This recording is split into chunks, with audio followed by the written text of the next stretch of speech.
in one part of the country versus another. And our strong preference, as it was at the beginning of the lockdown measures, is for the whole country to move as one. I'll go now to the next question, which is from Zena Hawley from the Derby Telegraph. Zena. Thank you, Mr. Jenrick. I wanted to say that Derby is a great city with a strong industrial base, but the announcement of 8,000 potential job losses at Rolls-Royce could have extreme consequences, obviously, for the company, but also for the supply chain of the companies that obviously supply it. What can the government do to help Rolls-Royce, a company that's always been there for Britain through times of extreme hardship, etc.? Well, and also, could I ask more widely, what role does the government expect cities like Derby to play as we emerge from the current crisis? Well, thank you very much. And I share your concern for the news of potential job losses at Rolls-Royce. I know how important Rolls-Royce is to Derby, to the Midlands and to the whole country. It's one of our... Doing a microphone test, y'all. Microphone test in the house. If it sounds funny, it's because I'm doing something funny.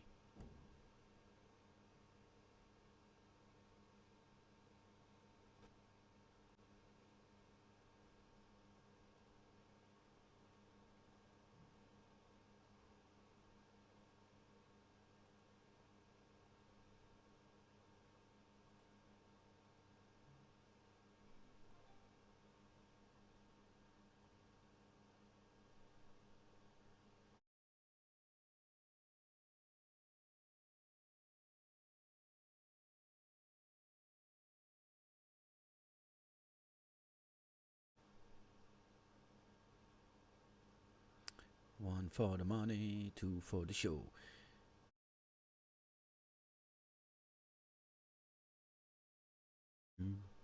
Step on my blue suede shoes.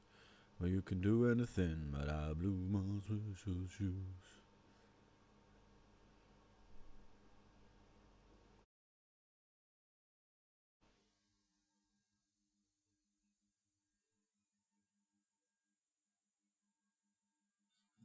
Need to turn my microphone up a little bit. I think I need to do it. Do everything that you wanna do. Doopy doopy doopy doopy doopy doo doo.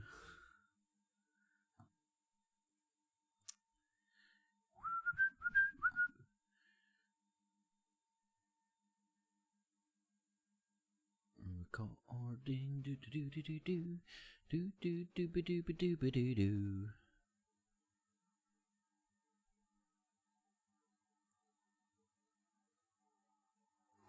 I put the microphone up to AET. Works a little bit, baby.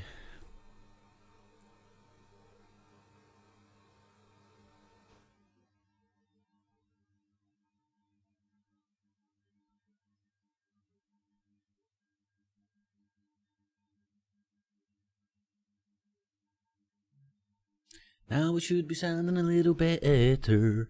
Doopy doopy doopy doopy doopy doo doo.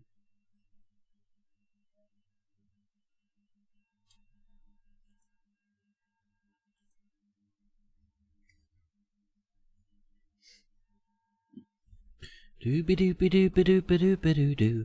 I put the furgate on doopy doo doo. To put that compressor off doopy doo doo. Put it on, does it sound better doo doo?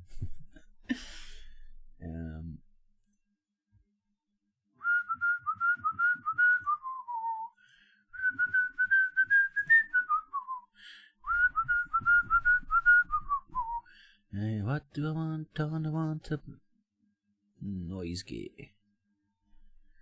I wanna know noise gate. Doopy doopy doopy doopy doopy doo doo. Doopy doopy doopy doopy doopy doo doo. Here we go, doopy doo. Doopy doopy doopy doopy doopy doo doo. Here we go, doopy doopy doopy doo doo.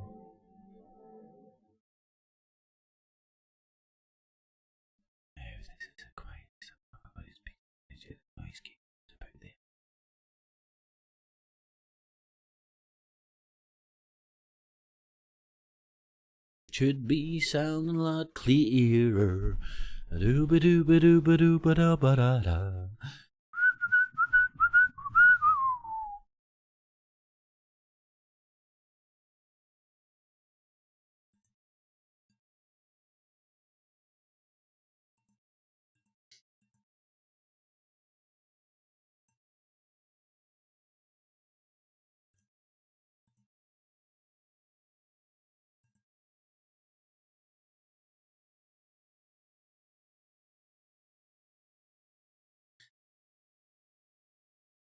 Doo-ba-doo-ba-doo-ba-doo-ba-doo-ba-doo-doo.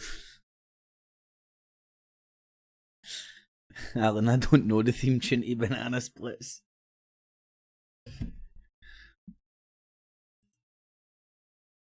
Doo-ba-doo-ba-doo-ba-doo-ba-doo-ba-doo-doo.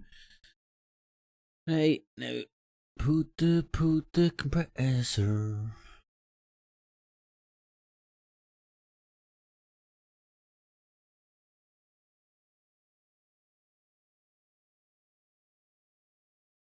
Shouldn't be sounding too bad just now.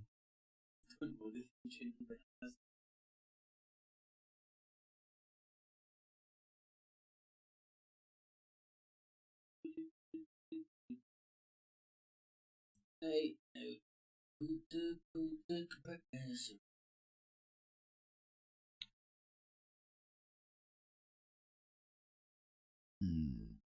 Okay, that's one compressor, that's another. Shouldn't be sounding too bad.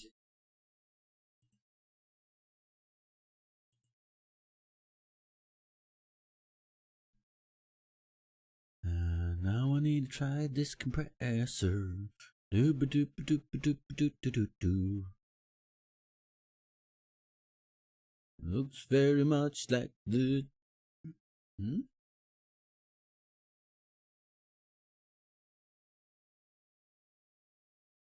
Don't know if it sounds any better. La la la la. It gets too loud. Need to put a... Now if I speak very slowly, need to put it back again. Right, that's the wrong one. Let me try this one. I think this one. This one's a little better. Doo-ba-doo-ba-doo. Need to see if it stopped clipping. It's done a good bit there. Right. But when I speak very softly, that's doing not too shabby actually. Let me have a little listen back. This one's a little better. Doo-ba-doo-ba-doo. Oh, here, Alan, I can even show you what I'm doing. If it stopped clipping. Well, goes a wee bit too loud. Goes a wee bit too loud. No. When I'm speaking of it, no. Right. I need to.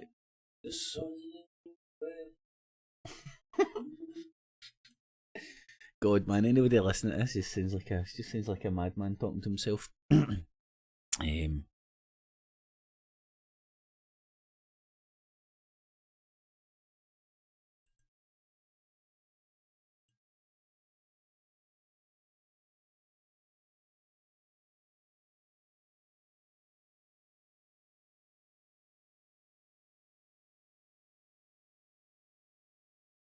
Oh, fuck's sake, Dino, man, that'll do some damage, mate. Looks like it'll do some damage, right. Now I need to do this.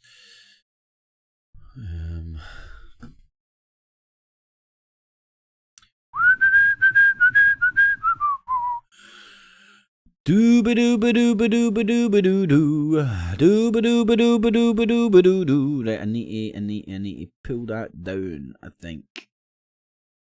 Pull that down. Doo-ba-doo-ba-doo. Nope, that's not doing what I wanted to do. If I speak very softly, never speak very loud. Oh, that's fucking. If I maybe do this. And now I know this should actually be blowing your ears off, but this is. Dooby dooby dooby dooby dooby doo doo. No, it's still going.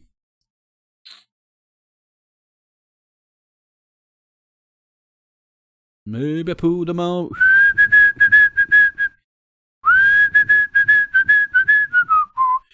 Maybe that works a little better. Let me see what I can do, do, do, do, do, do.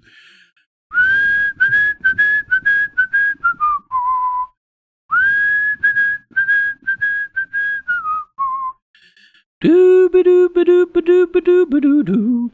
Dooba dooba dooba dooba dooba doo doo. Maybe this sounds a little bit better. Sounds a little crazier.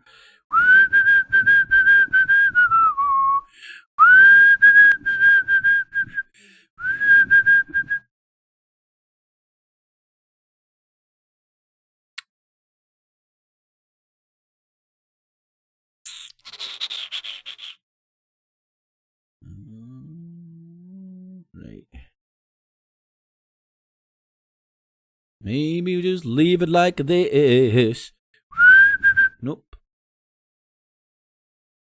A wee bit again, maybe a wee bit again, and then.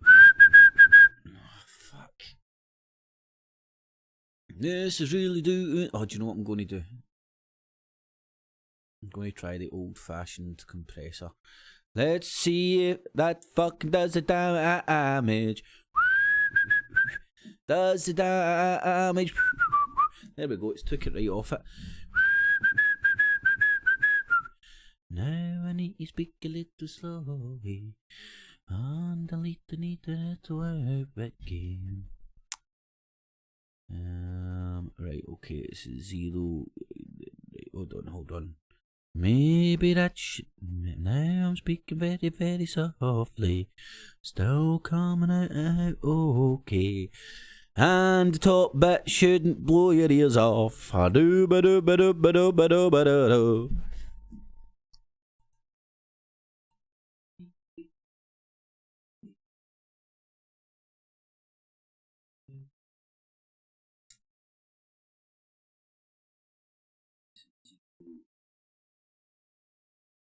Maybe that now I'm speaking very, very softly.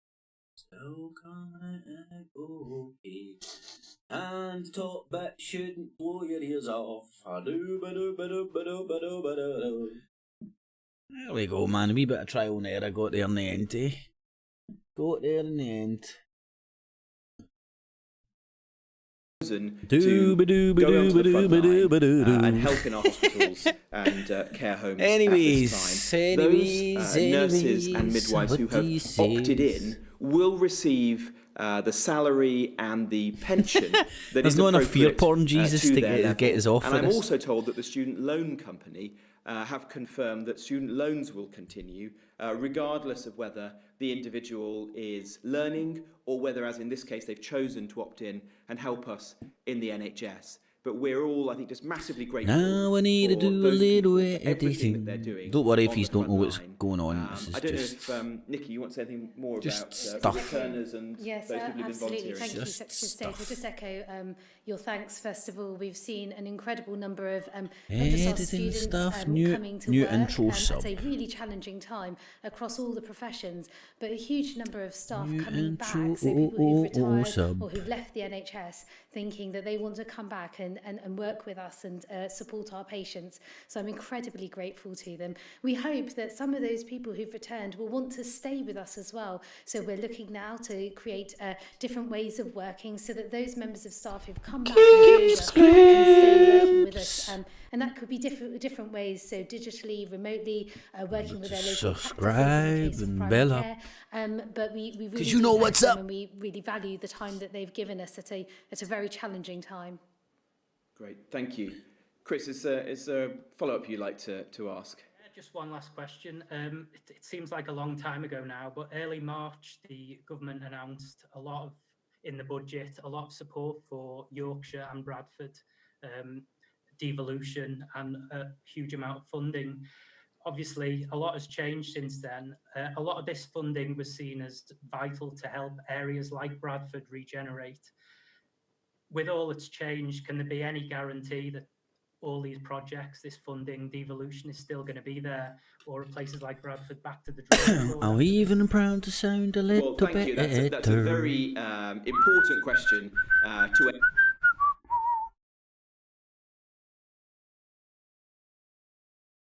of levelling up and uniting the whole country, and we have absolutely no intention of stalling those plans. And in fact, unfortunately, some of those places that we were already focused on, already working with, are exactly the sorts of communities and economies that are likely to be most hit by the economic disruption that's going to come out of coronavirus. And so it is extremely important that we return. We are going to leave that last question there at the daily briefing because it's almost time for the 6.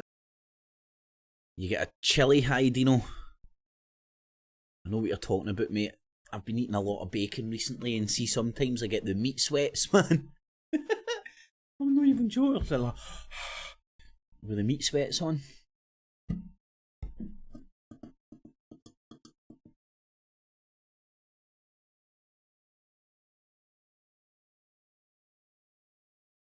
In the after, everybody. The outside. Been doing a little spring cleaning on my computer, trying to get things to work a wee bit smoother and stuff, so I'm having to rebuild some stuff, believe it or not. So Clips. if you do see me doing weird shit, don't worry.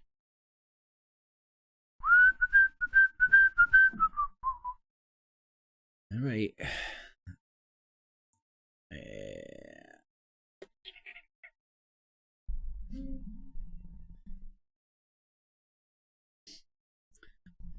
Bit of spring cleaning, mate, so I need to do a few wee bits and bobs to get it back to the way it was. So I need orange 3 out of borders.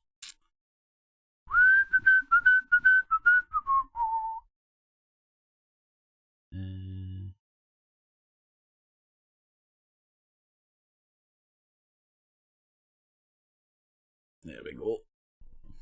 Got that back.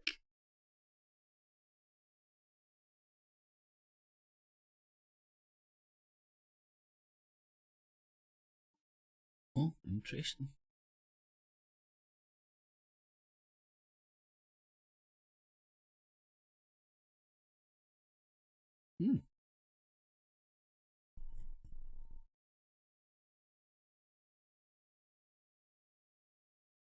I'll do the damage. Let me just check. Intro working. Fandabidozy. Clips. This almost back to working order. Just need to do the clock. What do I need to do to the clock? That's the question. What the fuck do I need to do?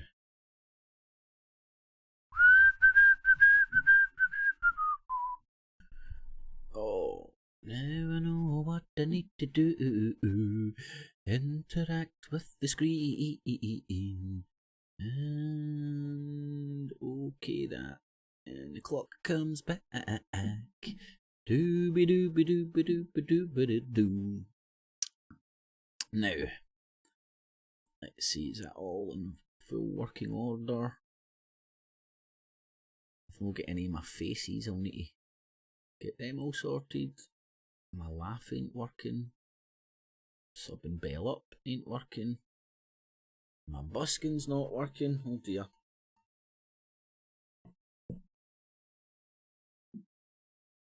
Right, okie dokie. Hold on. Stick some news on for us. Dooba dooba dooba dooba dooba doo doo. Hear the headlines, eh? Today at 6, the UK passes another grim milestone in the coronavirus crisis. Number 1, baby! Number 1! It comes as Boris Johnson faced a new Labour leader for the first time in the Commons, and an accusation that ministers were late to act on the pandemic. The UK was slow into lockdown, slow on testing, slow on tracing, and slow on the supply of protective equipment. The Prime Minister said the overriding aim was to save lives and protect the NHS, but he admitted a problem in care homes. There's an epidemic going on in care homes, which is something I bitterly regret. Boris Johnson also said some aspects of the lockdown could be eased by next Monday. Also tonight. Will this stall owner in Gloucestershire survive the lockdown? He's not the only one who thinks small businesses face a bleak future. Classrooms where rubbing shoulders is a thing of the past. The challenges facing schools when they reopen. Remembering the Caribbean volunteers who did their bit for victory in Europe, 75 years on, plans for a permanent monument. And coming up in sport on BBC News, the German Bundesliga is set to become the first major European league to restart the football season. Could the Premier League be following suit? Hello, everybody! Boo, boo, boo.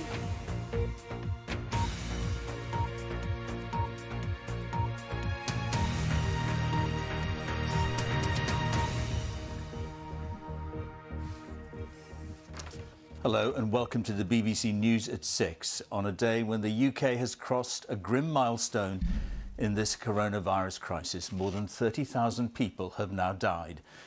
It comes, as Boris Johnson says, that some lockdown measures could be eased from next Monday. He was speaking at his first Prime Minister's question since recovering from the coronavirus.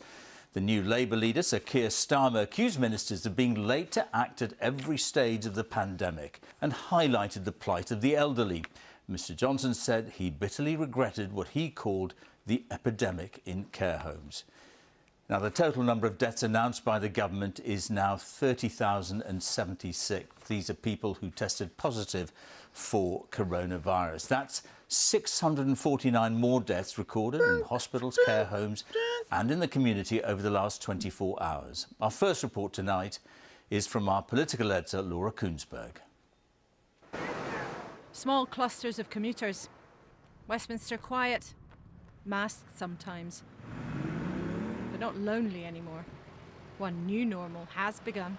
Weeks after Keir Starmer became the Labour leader. Good morning. Good morning. The first of his weekly chance to put the Prime Minister under pressure. Oh, I'm looking forward to it, and I'm glad to see he's back in Parliament. How are you going to handle the new Labour leader, Prime Minister? With Boris Johnson back at work. Back at the dispatch box too. I would like to welcome the Prime Minister back to his rightful place in the chair. But no hiding place from the rising coronavirus toll. Would you believe me if I told you I've lost my cock nose? That's now the highest number in Europe. It's the second highest in the world. That's not success, or apparent success. So can the Prime Minister tell us, how on earth did it come to this? He's right to draw attention to the appalling statistics, not just in this country, but of course around the world. At this stage, I don't think that international comparisons and the data is yet there to draw all the conclusions that we want. Comparing different countries' statistics is difficult, but it's not irrelevant. And every number is another heartbreak. Just 9 members of Ron Beard's family bade farewell to him at a tiny funeral this afternoon. He passed away It's all a conspiracy. After contracting the virus. I got the documents. Where his family had been told there was no infection, and they say staff had no protective kit. It's all a hoax, I'm telling you. Go to the car park. Don't listen to him. To her dad through the window, which This clown's part of the deep state Illuminati. He doesn't even know the virus is fake. I think that's been one of the hardest things. Doesn't even know when they're 15. Is not being able to hold his hand in times when he needed it. He's never had a full cow in one motherfucking day. Knowing that he died alone after they had been at his side for so long was the particularly heartbreaking thing to come to terms with. the priest did an amazing job, and it was a wonderful send-off, albeit slightly strange. His last song as the curtains closed was "You'll Never Walk Alone." What was happening behind closed doors in care homes, now very much in public and political view. Deaths in care homes continue to go up. 12 weeks after the Health Secretary declared that we're in a health crisis, I have to ask the Prime Minister, why hasn't the government got to grips with this already? There's an epidemic going on in care homes, which is something I bitterly regret, and we've been working very hard for weeks to get it down. In the last few days, there has been a palpable improvement. There's no consistent evidence that situation is improving, but the Prime Minister suggested some lockdown measures could ease from Monday. We'll want, if we possibly can, to get going with some of these measures on Monday. In the sparse chamber, Mr Johnson sometimes looked around for cheerleaders who were not there. In this new contest of opposites, in the end, it's one-on-one. Confirmed that on Sunday night he will speak to the public and outline the beginnings of an exit strategy from the lockdown. And in the last few minutes, the Community Secretary Robert Jenrick has said that the government wants construction and infrastructure projects to get back to work in England as soon as they possibly can, as long as they can do so safely. But I would urge that it's very much the expectation round here that this will not be a sudden unlock of everything, but more like the beginning of a gradual rollback of the emergency measures that were introduced to try to slow the spread of this disease. And with the figures topping 30,000 tonight, it is certainly still a very precarious medical situation, and the government is in no rush, even though they are very eager to be able to move fully into another phase. Laura, thank you very much. Both ministers and health experts agree that any way out of the lockdown will require a scaling up of the UK's testing capacity. Well, today the government announced that it had carried out just over 69,000 tests, some way short of its self-imposed target of 100,000 tests per day. Yet the Prime Minister has doubled this target, promising to increase capacity to 200,000 tests per day by the end of this month.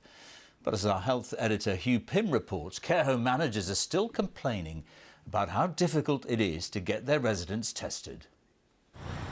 A busy testing station today run by military personnel, and there was a range of essential workers wanting to know whether or not they had the virus and whether it was safe to get back to work.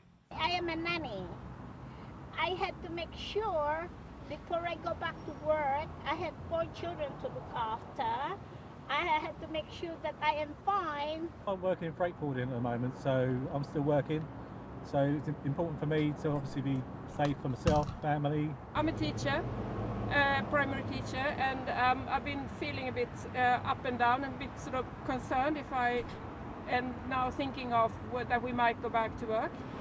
The government has greatly expanded the list of people eligible to be tested over the last few weeks, using drive-in centres and sending out home test kits.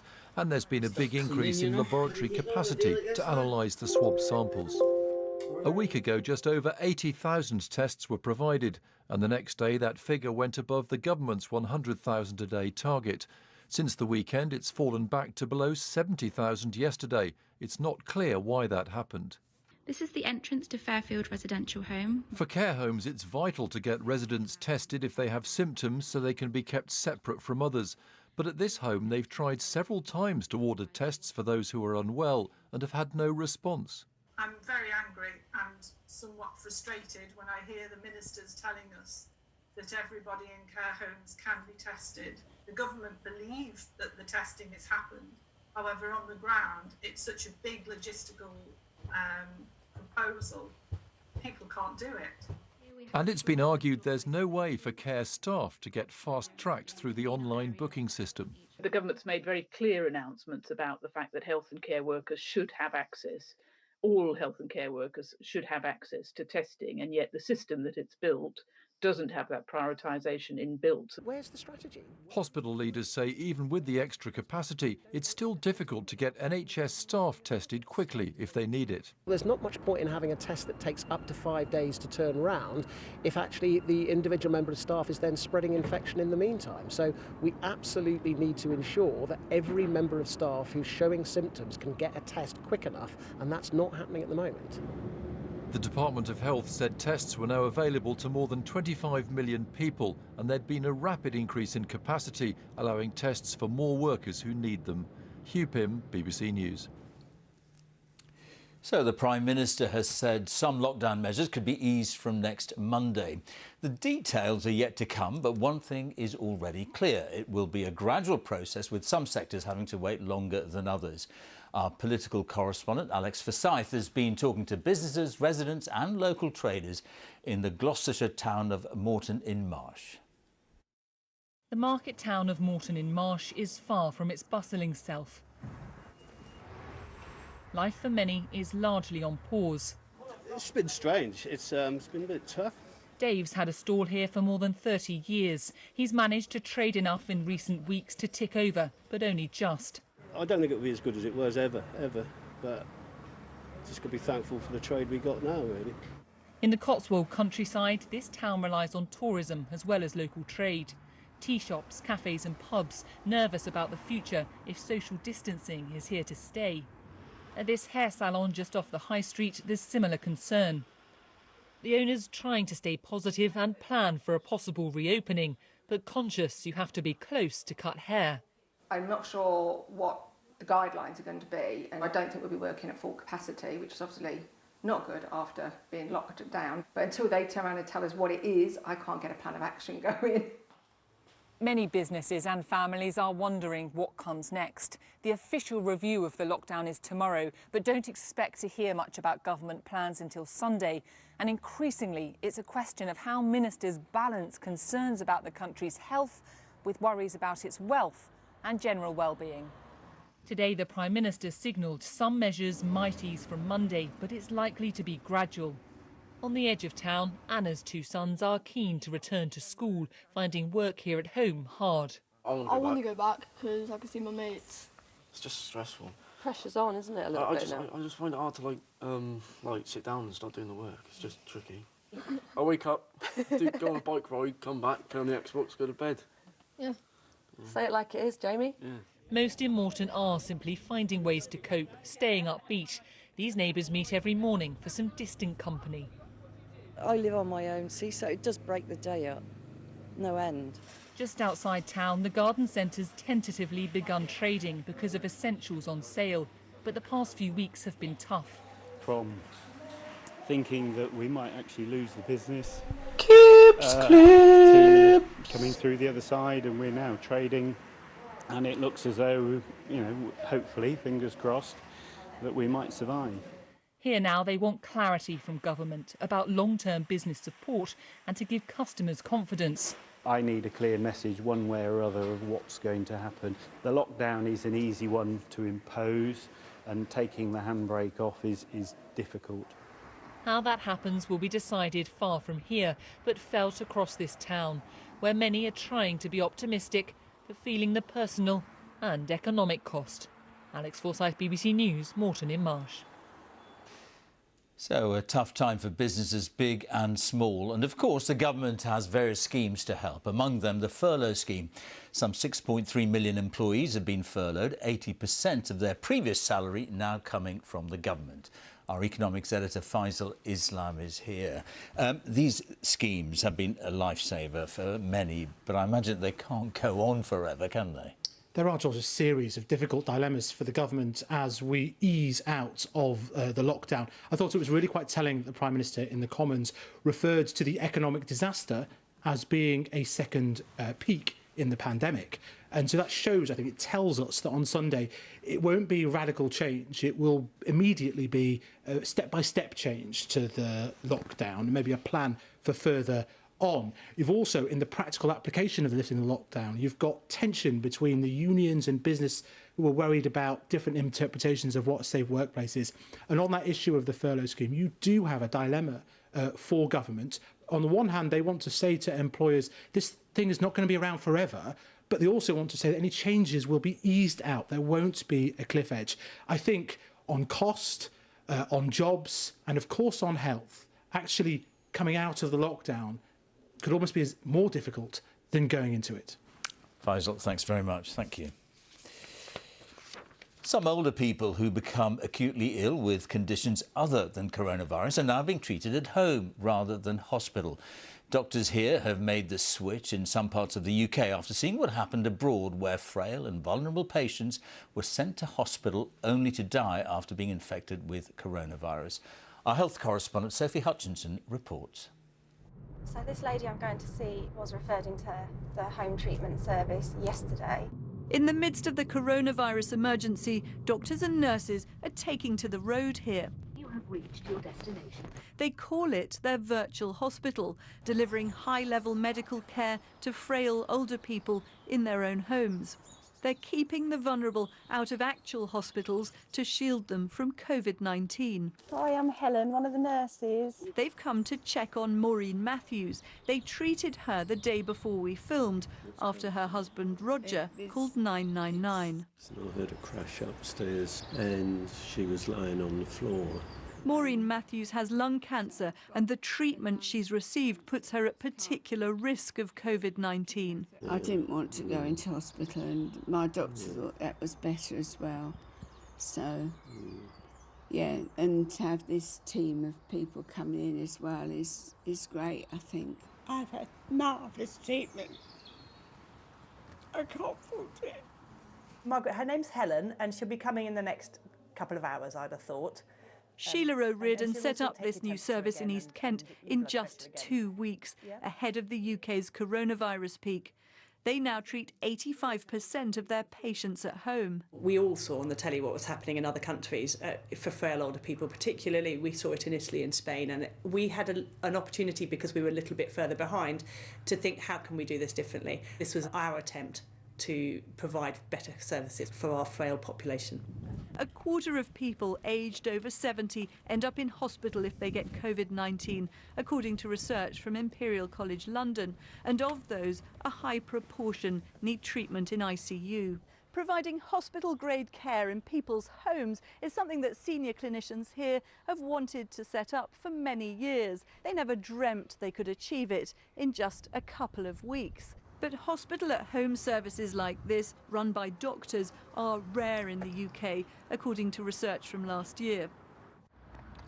Here in Lanarkshire in Scotland, where they have one of the oldest, they're now trying to double the number of patients they can treat at home because of the virus. Hospital at home is pretty much what it says on the tin. We're essentially providing hospital-level care, specialist-led, but in the patient's own home. So we deliver interventions, assessment, into the patient's house, and the only thing that's really different from the building behind me is the bed that the patient's in. My wife will tell you that as soon as they say hospital, I say no. Here, around 80% of acutely ill older patients like Terence Ball are being kept away from hospitals, just as in East Kent. Opposite ends of the country, but the same determination to protect those most at risk from this virus. Sophie Hutchinson, BBC News. Teachers across the UK are waiting for guidelines about how and when to open schools. This week, teaching unions have warned against a hasty reopening of the school gates, and it seems they have the support of parents. The BBC has had exclusive access to some research from Parent Kind. It reports that 9 out of 10 of the 250,000 parents that responded across England, Wales and Northern Ireland would be unhappy with schools reopening soon after lockdown eased. Our education editor, Bramwell Jeffries has been speaking to head teachers, parents and pupils. Dean Jones is grappling with one question. How can he keep children safe if they come back? Having looked at our staircases, they're not sufficiently wide, so they would have to be one way, up here, down elsewhere. To keep corridors clear, it'll be teachers moving wherever possible rather than students. Here's a fairly typical classroom that would normally hold around 30 children. Typically now we expect it to hold 15. For the key workers' children at this Sheffield secondary, a taste of how it might be in the future. It'd be unusual because like you wouldn't see your friends and you won't get like your support from your friends that you usually get.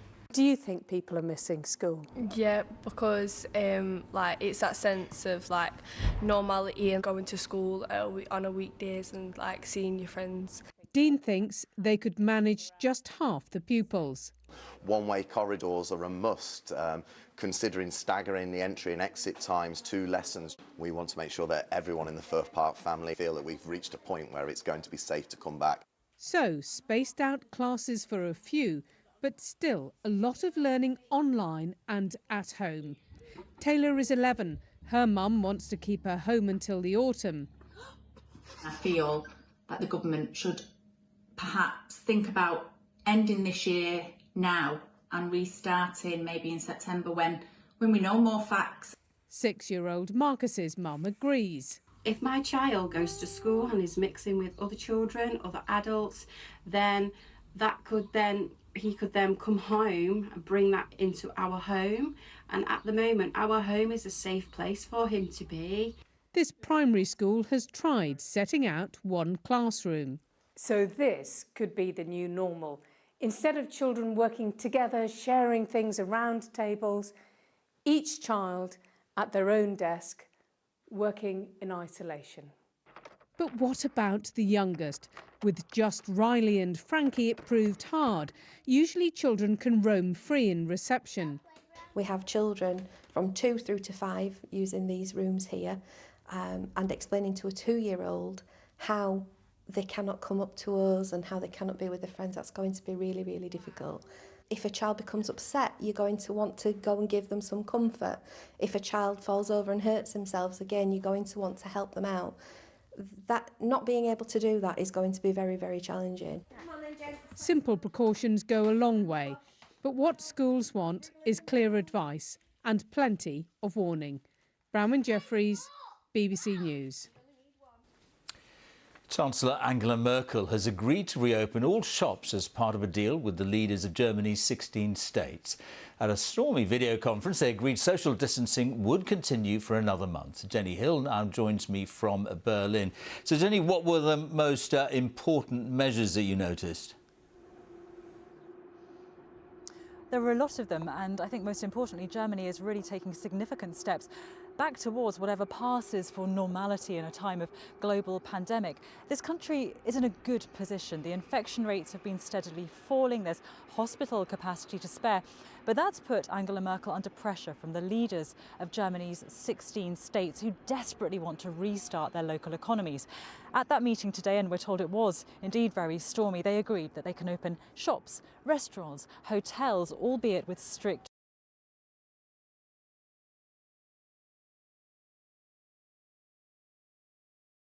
although they must be held behind closed doors. Now, there are important caveats. People here can't simply go out now and meet up with whoever they'd like to. They still have to wear face masks on public transport and in shops, and the authorities will continue to test and contact trace aggressively. But additionally, Angela Merkel today won a significant concession from those regional leaders in the form of an emergency brake.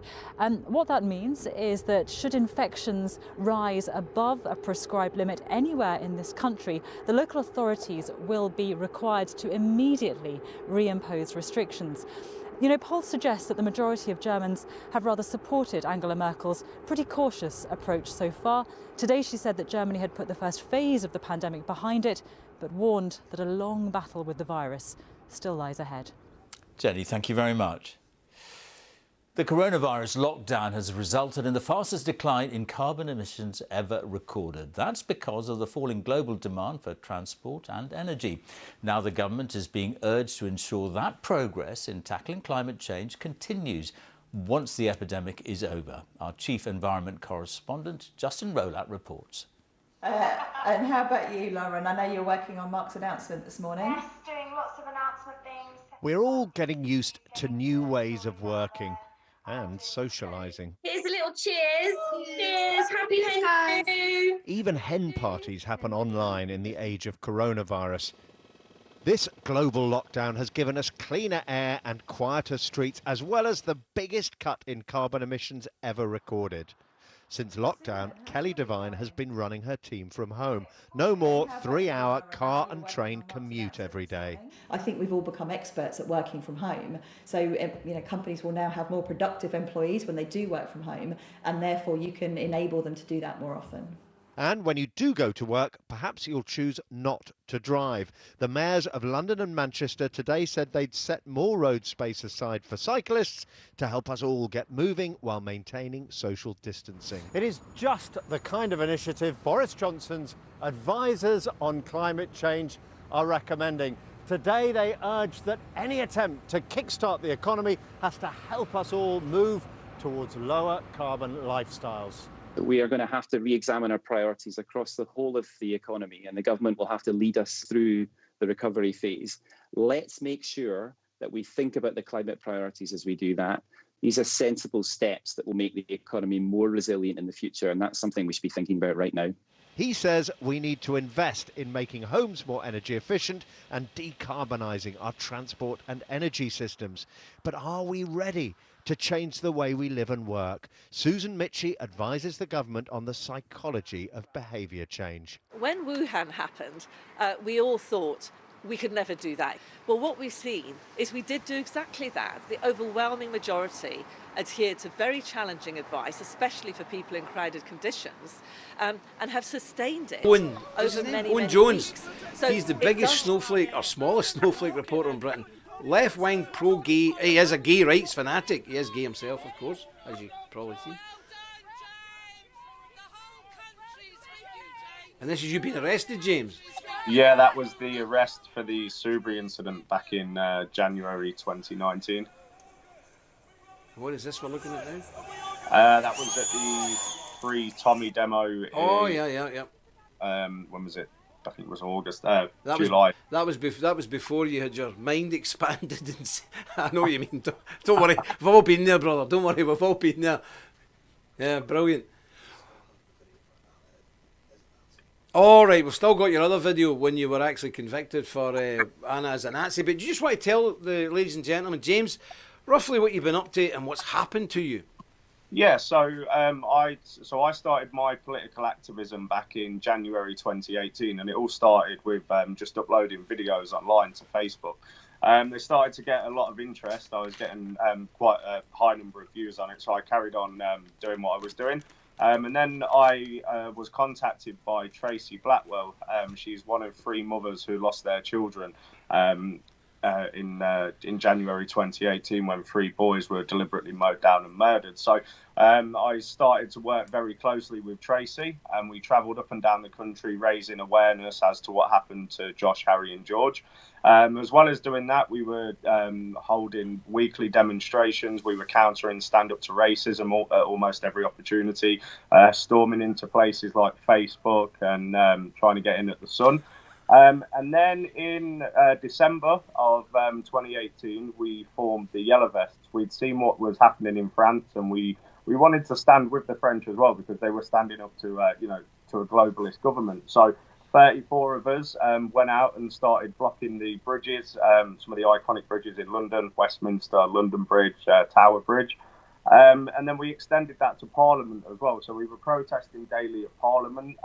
We even locked down a few of the entrances of Parliament, closed down the Cabinet Office, the main doors to that. And yeah, we were just protesting. Then we tried to get in at to watch Prime Minister's questions, and they wouldn't let us in. So we were standing outside protesting, and along came Anna Soubry, and then we approached her. And after that incident, I had counter-terrorism around my house on Christmas Eve asking me to apologise, which I refused to do. And then when we went back into London, we were still protesting daily, and then we bumped into Owen Jones and Anna Soubry again. Obviously, the rest is history, and I was arrested for a public order offence for telling a Lithuanian police constable that he wasn't British, and then for the harassment of Anna Soubry. So so this is after they pushed me over and punched me, the police. And like I said, I told a Lithuanian police constable that he wasn't British. I got banned from the vicinity of the M25, kicked out of my mum's house, forced to move up to Manchester.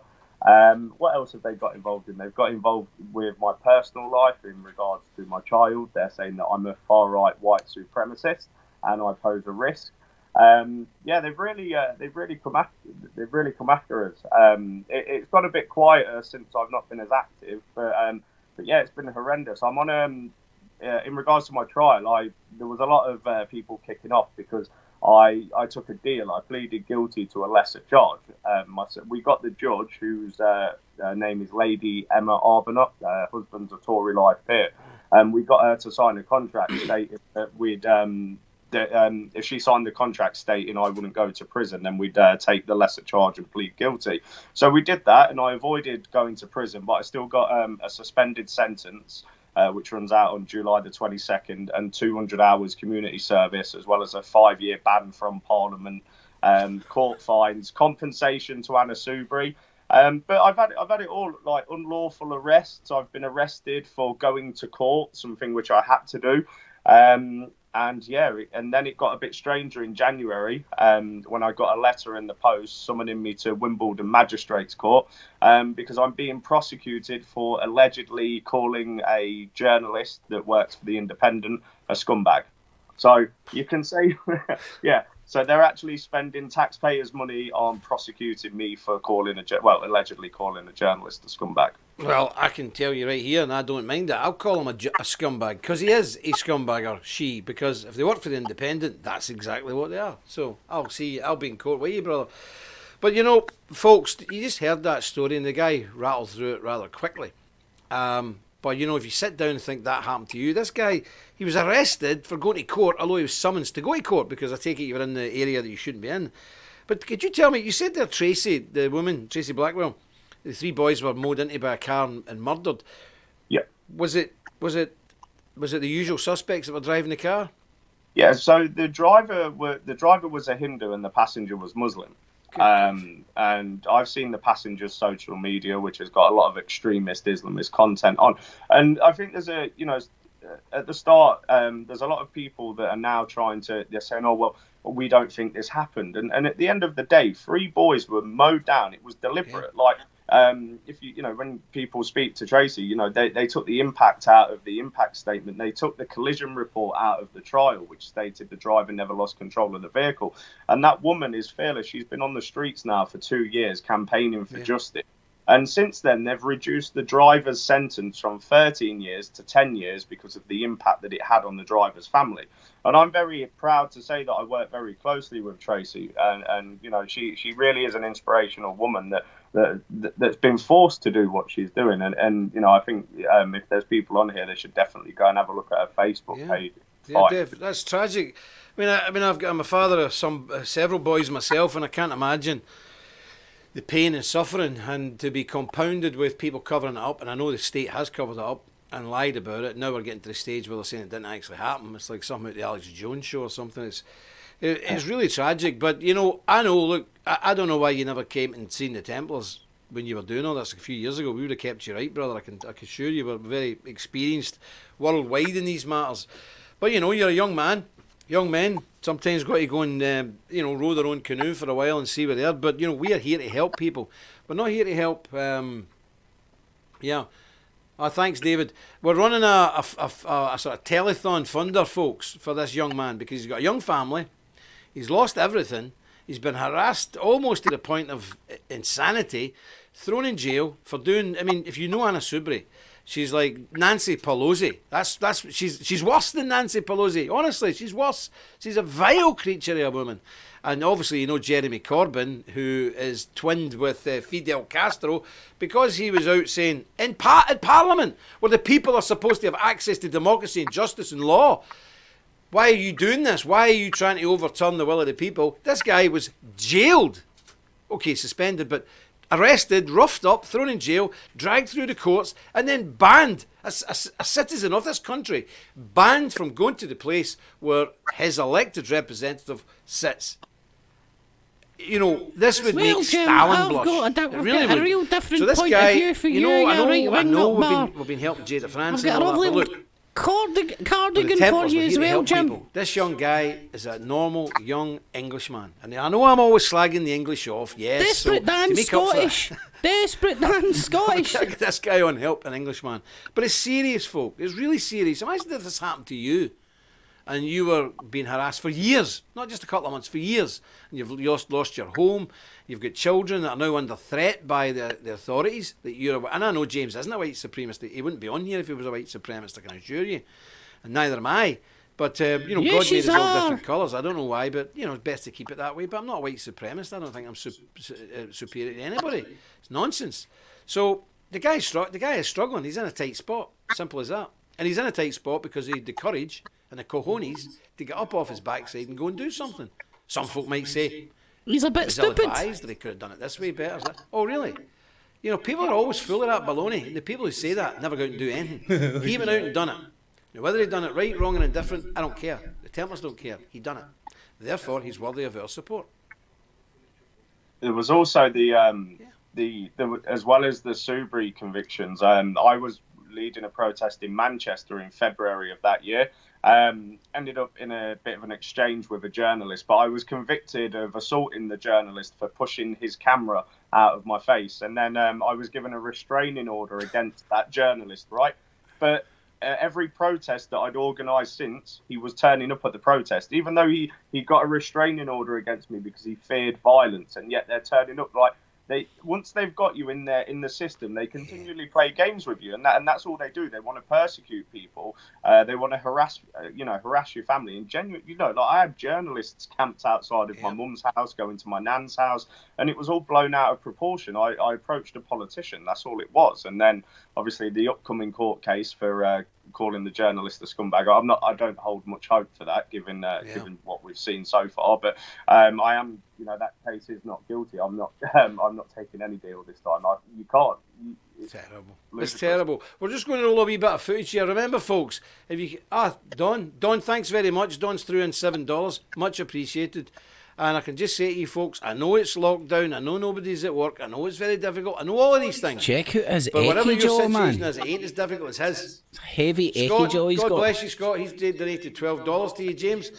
So again, whatever's happening in our lives, it's not as bad as it's happening in that guy's life. Ebenezer good. He's a good. He's a good. Ebenezer good. Let's have a wee look. This is him with Sudbury, I think. A Nazi, actually. Oh, that was the chant. Well, apologies to you if you're offended by what you're listening to. I just think this is astonishing. This is what has happened to our country.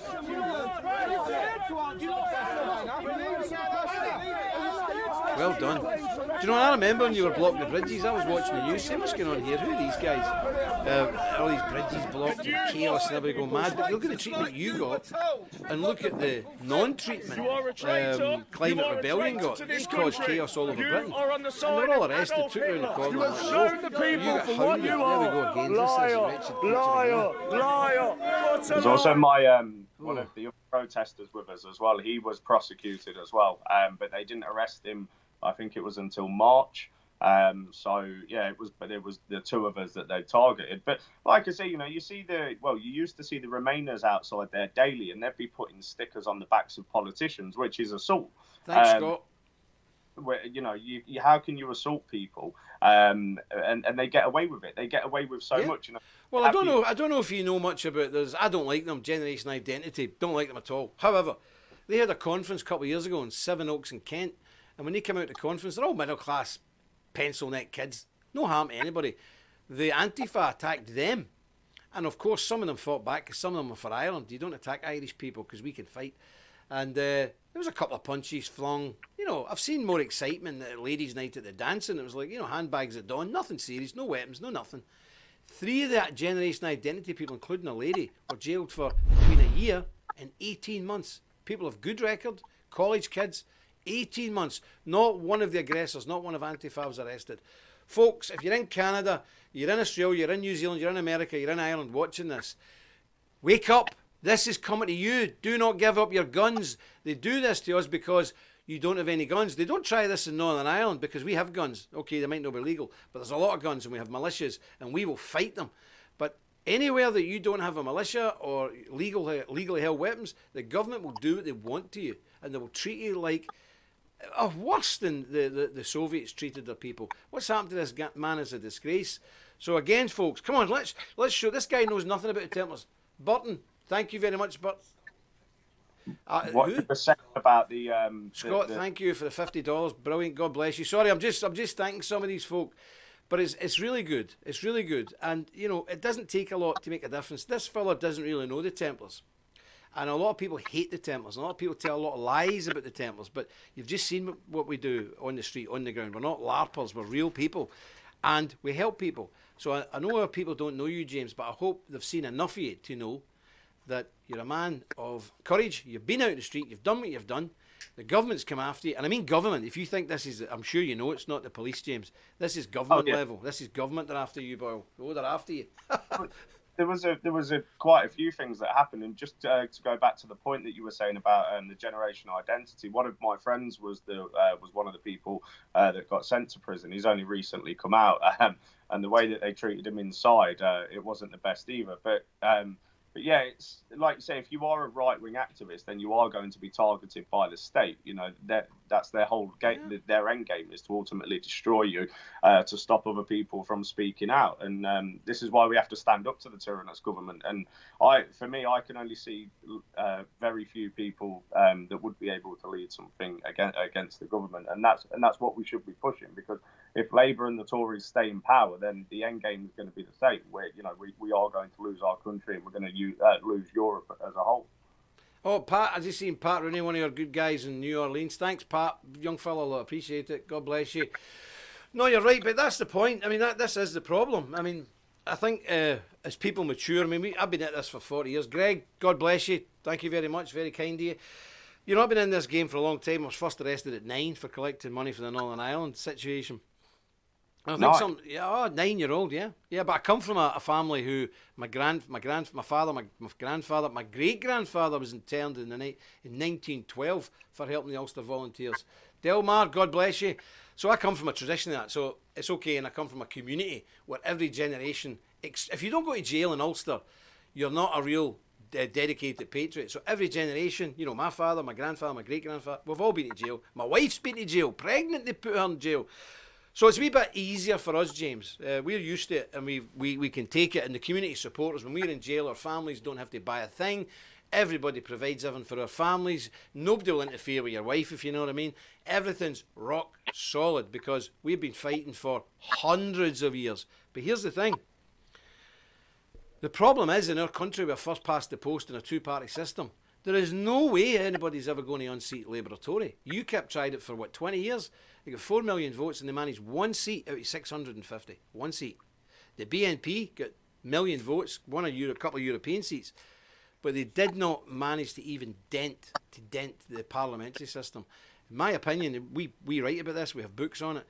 We don't see any possibility whatsoever of cracking the parliamentary system at all. I don't know how it can be done. Have you any ideas how it can be done? I think obviously the voting system would have to be changed. So maybe a campaign to change to proportional representation. I know that for me that the way I look at things now, there's only like 3 movements I'd say that speak for me. The rest of them, there aren't any. You know, you vote Tory, that you vote in a party that just want a continuous GDP. They'll keep bringing in immigrants. You vote Labour, they'll keep bringing in immigrants. All of the mainstream parties have been infiltrated by the globalists that have got their own interest that they put ahead of the indigenous population.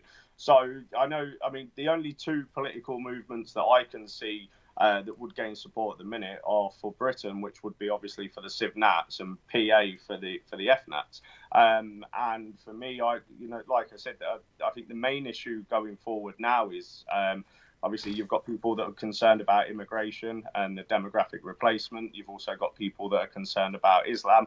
But I think, unfortunately, there's a bit of a schism on the right, and the Civ Nats obviously don't like people that are, true nationalists. Yeah. Which shame really, because I look at civic nationalism. I used to say I was a civic nationalist because I thought the ideology was actually was fair and it was right. But then if you actually look at it a bit deeper, it's basically just doing the cheerleading for the globalists. Voting a multicultural, pro-gay, pro-immigrant society, and I don't want to be a part of that. No, I agree. That for Britain, I've got dealings with it. I just want to talk about them. I won't talk about anybody else. But for Britain, for example, I don't understand anybody being swayed by them, because For Britain is run by an Irish lesbian woman who was a spokesman for the National Secular Society, viciously anti-Christian, viciously. She's massively pro-gay, obviously anti-Christian, and pro-abortion. So there's no way in God's earth wild horses wouldn't be dragging me near that creature. I've met her. I interrupt this important broadcast for an important public announcement, safety announcement. It seems everyone's looking for a cure to COVID-19. And today we've met a man who thinks he's found one. Well, in fact, from the COVID, I'm immune. I took a nice big tumbler full of hot lemonade, put in about 12 tablespoonfuls of rum, 2 aspirins, get into the bath, have a massage from Wendy, carry the shoes that I've been wearing on my feet, all of them, around my throat, put myself to bed, and stay in bed and just wank it out. Wank the virus out. And in the morning, change my pajamas and sit on the bed. And then again, I do it again. And then wank in the afternoon, wank again at night. And finally, in 3 days' time, I'm cured. Could masturbation in isolation indeed be the cure? That is what the world is looking for.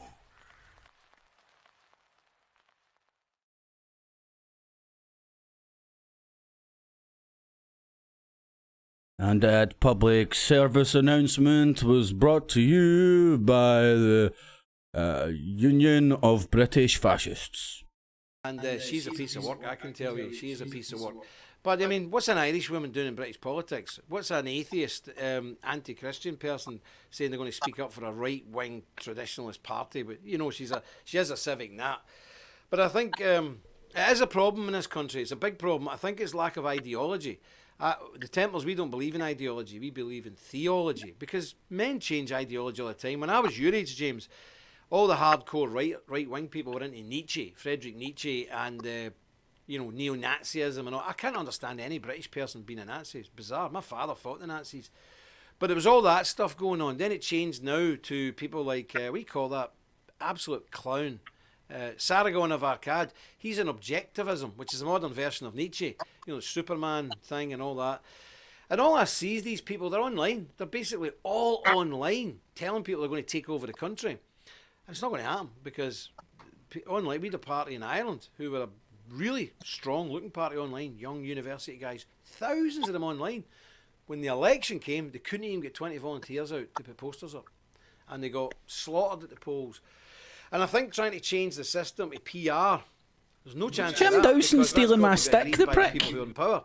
And you ain't going to get power off of them to agree that they're going to get booted out. So I really worry. But the Templars, I've got to tell you, we don't believe in any political solution. I think it'll be very similar to the situation in Ireland, perhaps in '69, or America in the 1770s, or in Britain in the 1640s. There's a time when politics just runs its course, and as our freedom was founded at the barrel of a gun, sometimes it's got to be guarded and defended at the barrel of a gun. Oh, I remember, sometimes Maria. It's got to be retaken at the barrel of a gun, and that's human nature. So I'm not proposing violence, but I cannot see any political solution to this. And I'm not a defeatist. People often say, James, that we black pill people. No, we want people to be grown up, because if we understand the situation, then we can make preparations to at least survive. Joseph, God bless you. Thank you very much, Joseph. If you make preparations to survive, it's like Churchill's great speech when we were defeated expeditionary forces and we're coming back from Dunkirk. Hey, He says, everybody. okay, it's grim. We might not get through this, but we will fight them on the beaches. We will fight them in the towns, the cities, the hills, and we will never surrender. Sometimes that's as good as it gets. And I think with the demographics that we may be a minority in our own country. Thanks, Wesley. We may be a majority in our own country in your lifetime, James. Yeah, I think we have to prepare for the worst, brother. They say it was, which is why I'm like, so obviously, like you said, a minority. I think it was by 2066 if current trends continue. So if you believe that we can't do this politically, how do we do it? Because surely we still need to be building communities. Oh, that's different. Oh, of course. Absolutely. That's what we do. That's what the Templars do. We build worldwide networks because most of our people are not British. They come from countries that were under Soviet domination or other stuff like the Hungarians, the Serbians, the Poles. They had to survive when they were dominated, and so must we. And remember, Gary, God bless you, Gary. Is that Gary Johnson from Alabama? Big guy, I think it is. Yeah. Gary from Alabama just threw you $100, brother. Thank you. God bless you. Good, true son of Dixie. But no, there is experience this. And in Northern Ireland, for example, you know, the Republican population on the island of Ireland are 5 million strong. The British Unionists are 1 million strong, but they cannot take us because almost every single male, me, my sons, all my neighbours were in militias. And we're also in military organisations like the TA, or we've served time in the army. But we're in functioning militias. We have 800 militia halls in Northern Ireland. We have 1,000 marching bands where all the young guys are in, and then we have all these other institutions. So they cannot take us. We have to go towards that position because we cannot stop the demographic collapse. Now, you said there, and you're right, 2066 we're a minority. We'll be finished long before then because that's a head count. But by then, most of our people, 20 years before that, 2040, most of us will be over 60. Most of them will be under 30. It's not possible. Anybody that tells you different is cuckoo or is a deliberate policy of misleading you to hold you in a tank or something. I don't know. But, you know, 1,000 80-year-olds cannot take on 20 30-year-olds. It's not possible. Not only in physical terms, but economic terms. You're old, finished, done. These young people are the economic powerhouse. They're the people with the money. They're the people in the positions of power. They're running the army. They're running the police. They're running parliament. So, you know, that's the reality. But when we see that is the reality, so what's going to happen? What's going to happen is... Jesus, that's Tommy Robinson's sword, mate. He's just keeping it warm for him. And in France, James, I don't know if you know this, one of your sister groups in France is 20,000 strong, devout Catholic. They're all moving to Nantes. They've all set up farms, homesteads. There's 20,000 devout Catholics all moved over to Nantes. They've got their own school. They train every day. They're militiaed up. They will make a stand there, and they will live. They will survive. People who are building stuff, whether it's on Facebook, whether it's on YouTube, or whether it's on Discord, do you honestly think a Muslim army of 50,000 young, fit men who have got battle experience abroad are going to be worried or even concerned? They'll just turn off the internet. It's all over. So that's my opinion. But we are called black pillars. We're not black pillared. We are grown-ups. We've seen it in Kosovo. We've seen it in Montenegro. We've seen it in the rest of Serbia. We've seen it in Bulgaria. We've seen it in other countries all over the world. South Philippines. We've seen this. We know how this pattern works, and you're right. It's a globalist, brother.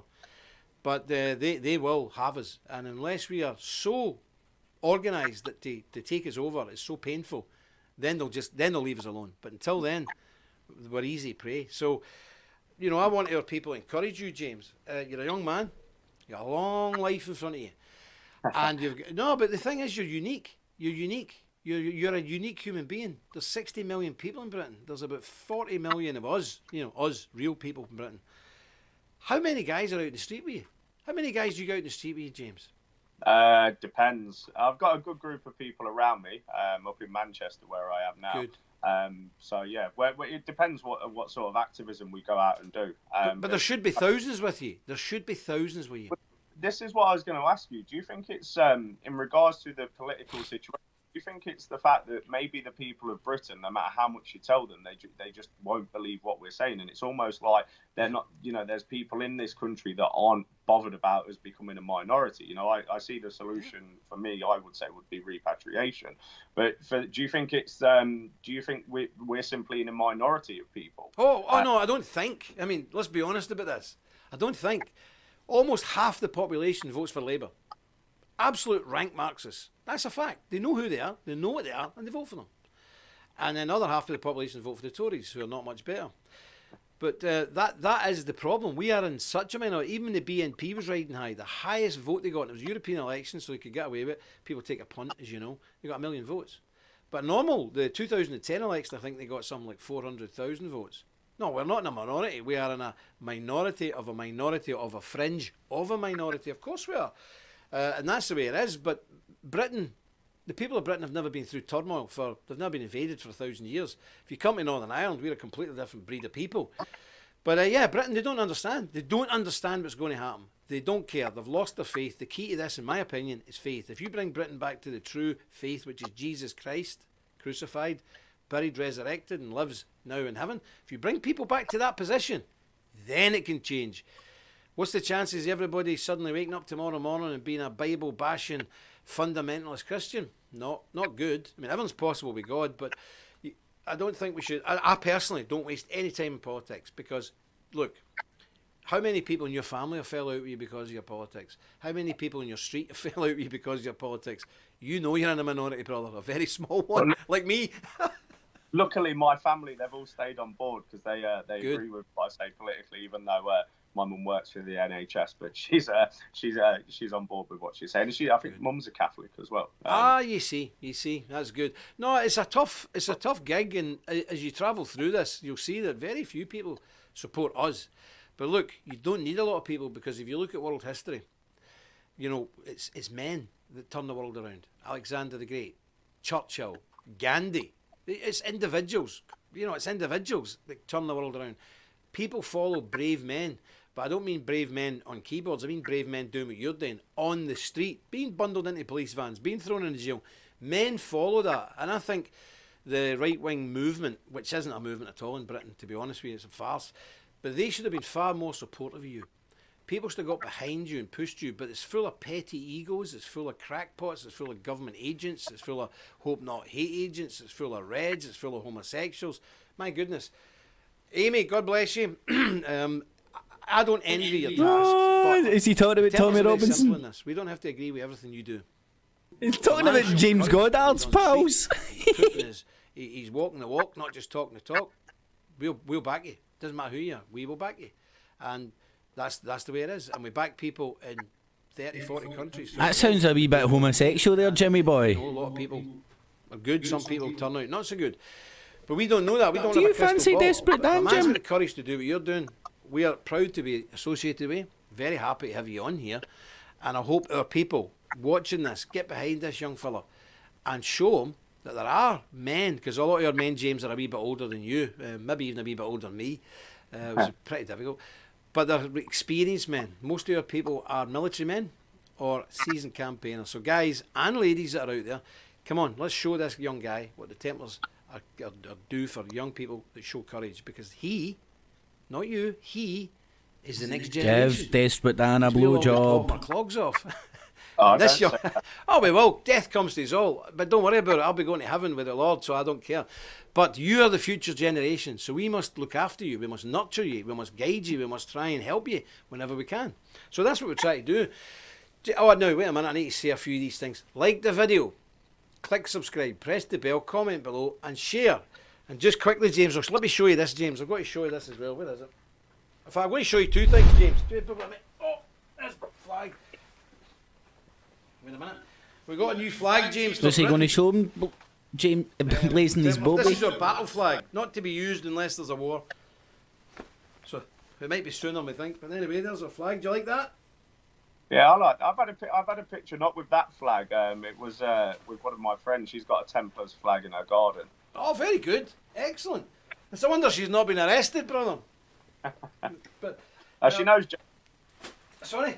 I said she knows Jada quite well. Yes.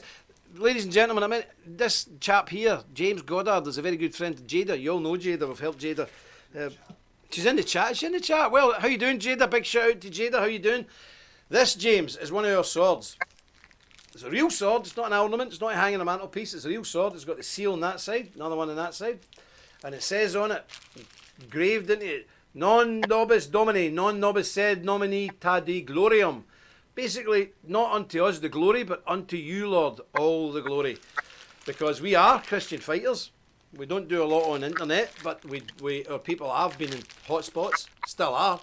From the Ukraine to the Levant, from Kosovo to the Philippines.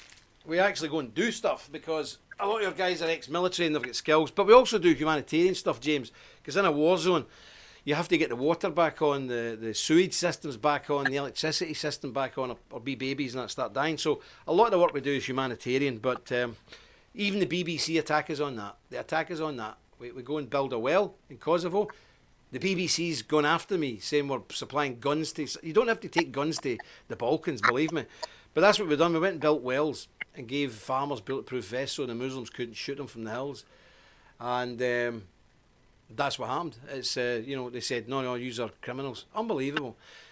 Sean the Heron, big Niall McConnell is going live in 5 minutes on his channel, which is Sean the Heron, Niall McConnell. Please join him over there. James, you've got your own site, James, haven't you? Yeah, I'm banned from all social media. Me too.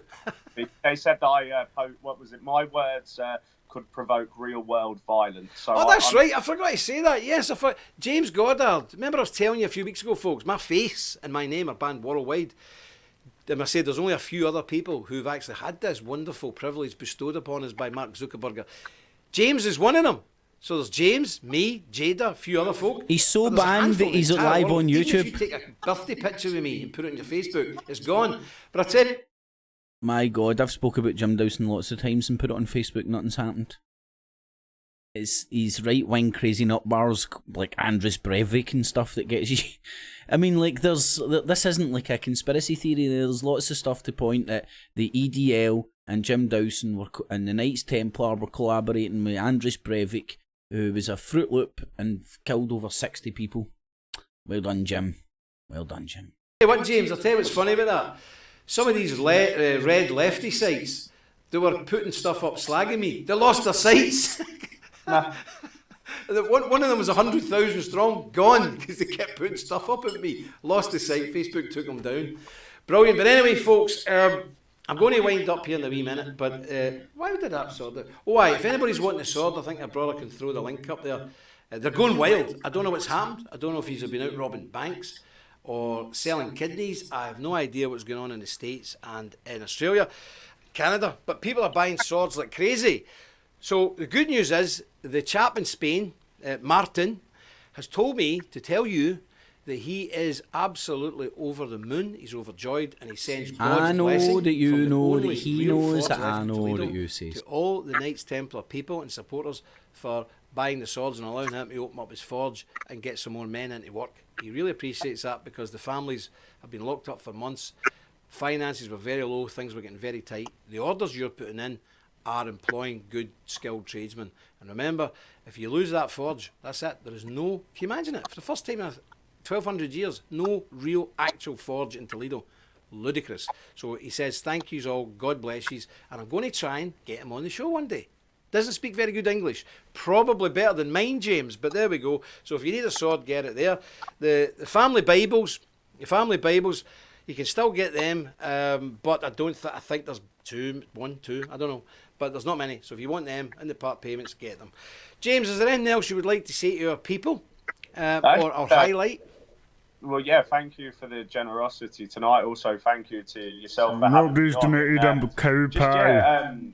It's if I suddenly disappear after the court case, then it's because the establishment have got their way. I am hoping that they can't put me in prison for this because the alleged offence happened before I was given a suspended sentence. But we all know the way the establishment works, and given the fact that they're spending thousands of pounds to prosecute. Oh, he's got one ear bigger than the other. I'm not going to hold my breath.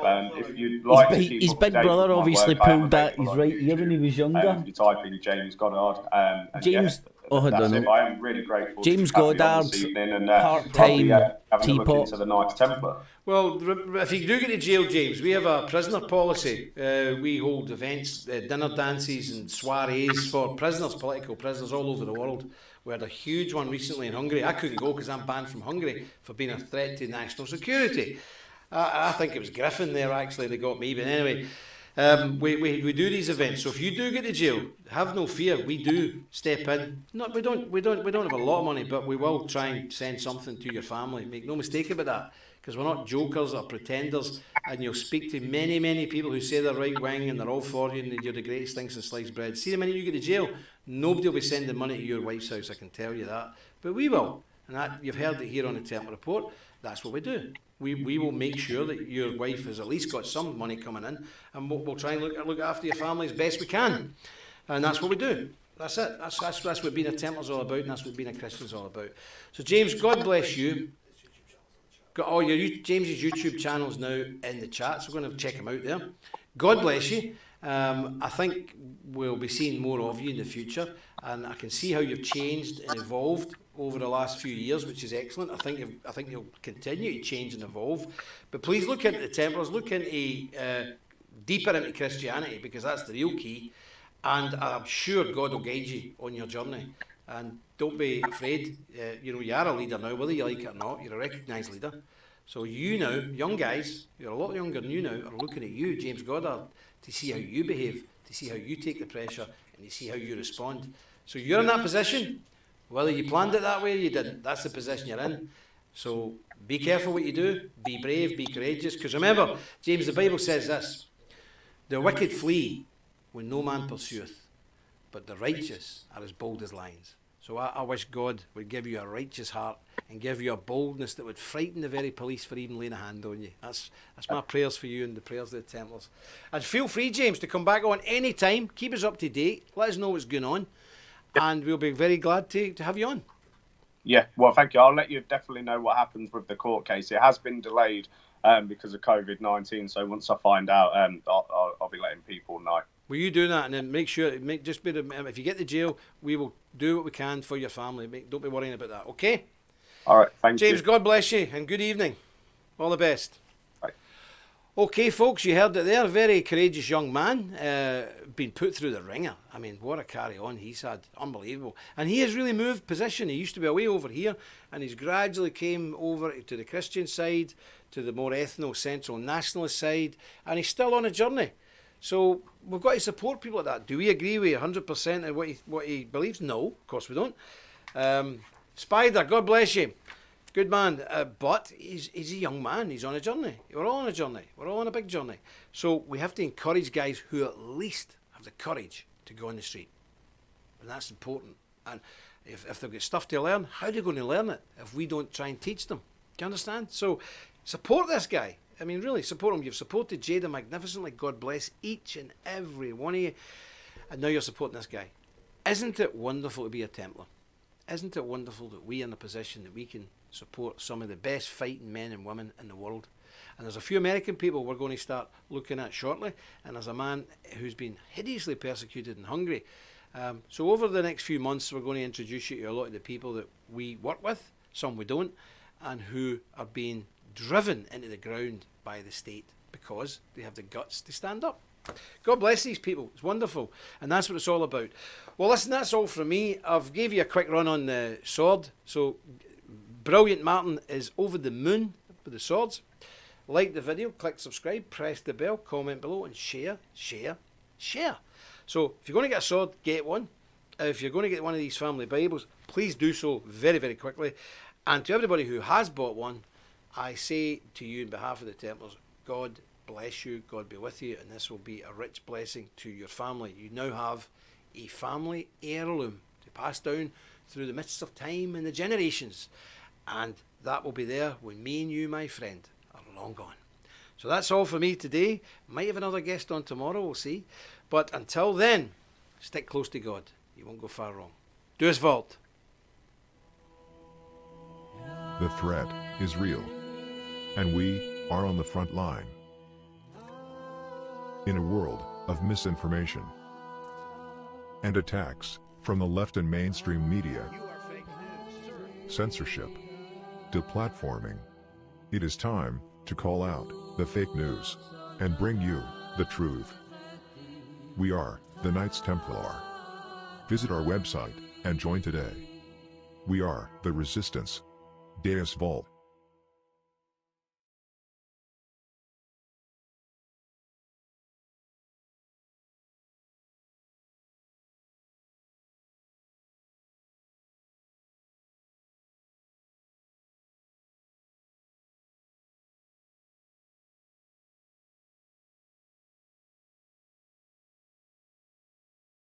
That want to see much better health care. See, I don't view it as a termination. I view this as getting great health care. because Obamacare, we run it really well. I had a decision to make. I said this yesterday. We took over Obamacare. We got rid of the individual mandate, which basically was the end of Obamacare. In a formal sense, it was really the end of Obamacare. And few people are challenging the fact that we can do that. So we got rid of the individual mandate. I had a decision to make. Do I want to have Obamacare run as well as it can run? Or do I want to have it run really badly so everybody could say Obamacare is terrible? Politically, I could do the other. I should let it run badly. But I can't do that because I'm president for the people. And we ran that much better than President Obama ran it, much better than the last administration ran it. Seema and Alex and everybody, and spent a lot of money in running it properly. It's still not good. It's still not good. But I had a decision. Do I want to run it great, or do I want to run it really badly? Politically, I should have run it really badly, but I'm glad I made the decision to run it great. But running it great, it's still lousy health care. And we are going to do something that's going to be great health care, always including, always having, again, the individual mandate gun and It's this push. It's this rubbish. NBC.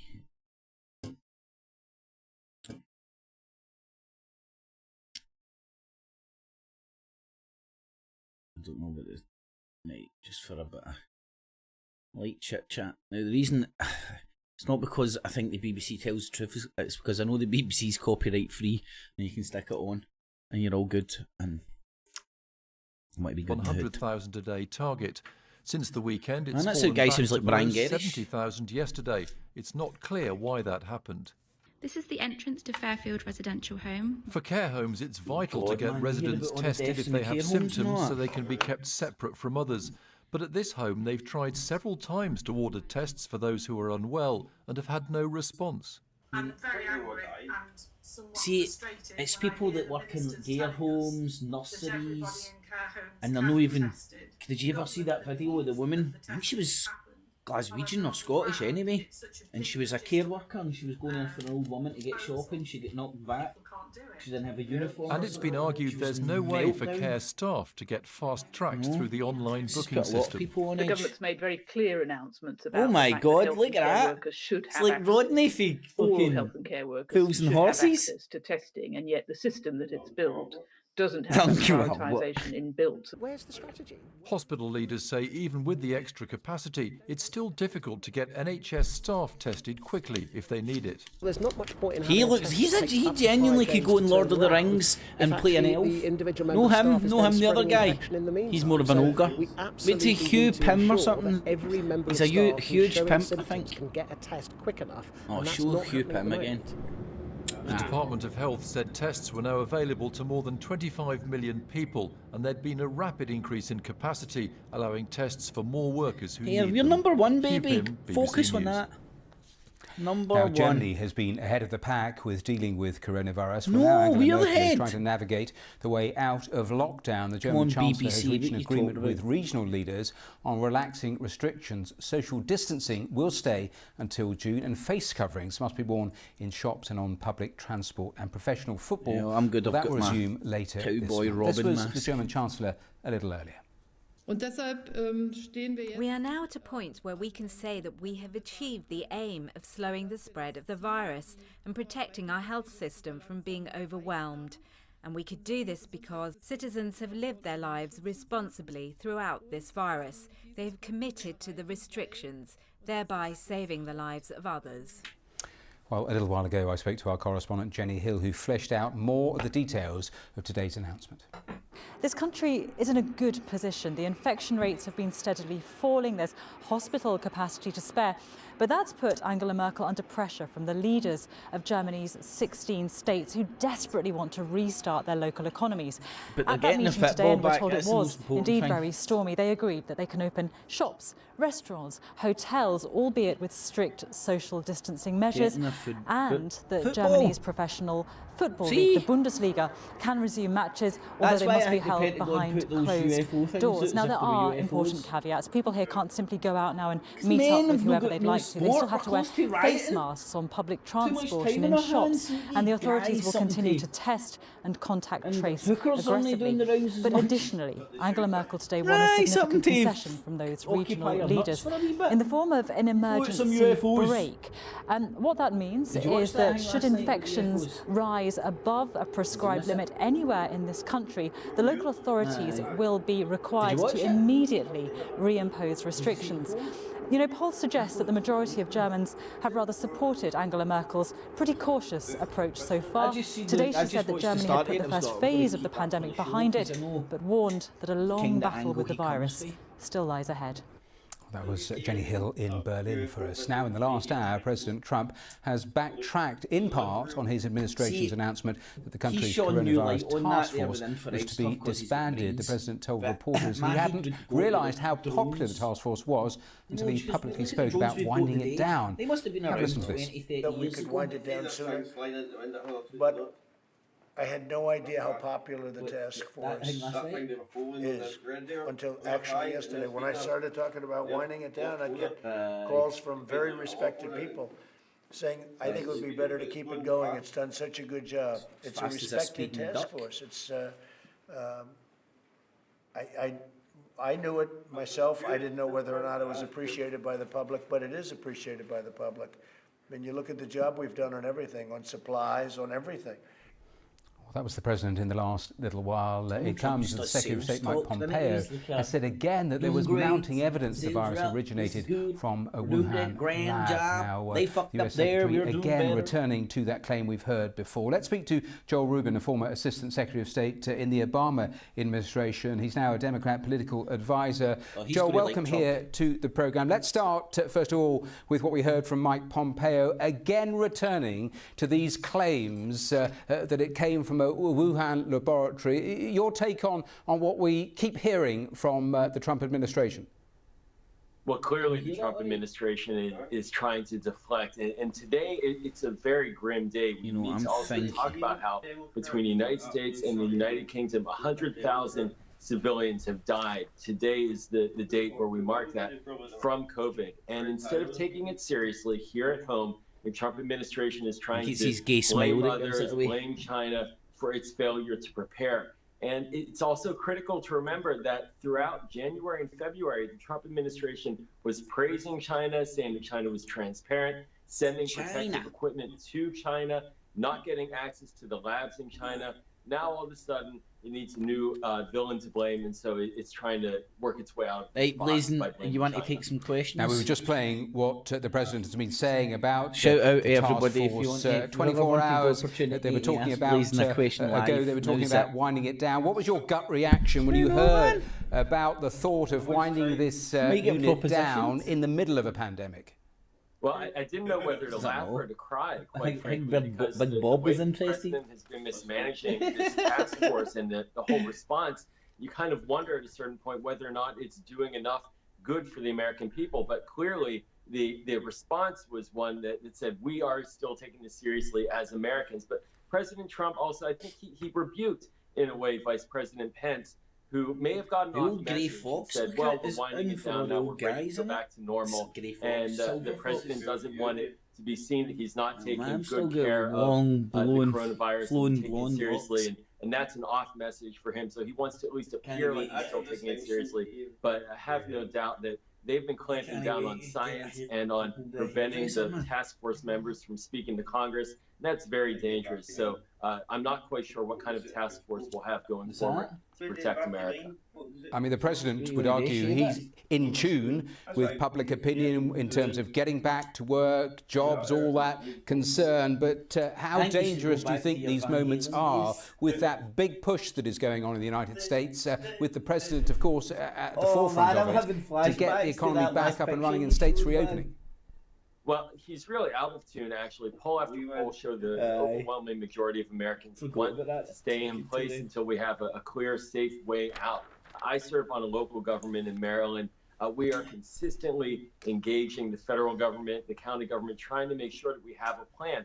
And there's really no clear plan. The president has said he released it to the States, but not given clear guidance. Ladies, and since I asked if anybody wanted to ask you questions, the thumbs up went up to 10. Cheers them on. So Americans are nervous, and we may very well see a second wave, as many epidemiologists are predicting. Lazy Jesus, you know, you're saying was Jada moderating in the Templars live. You know, it's really funny.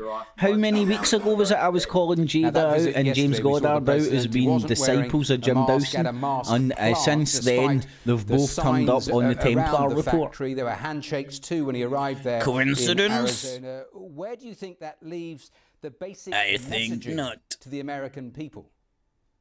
You're on your own.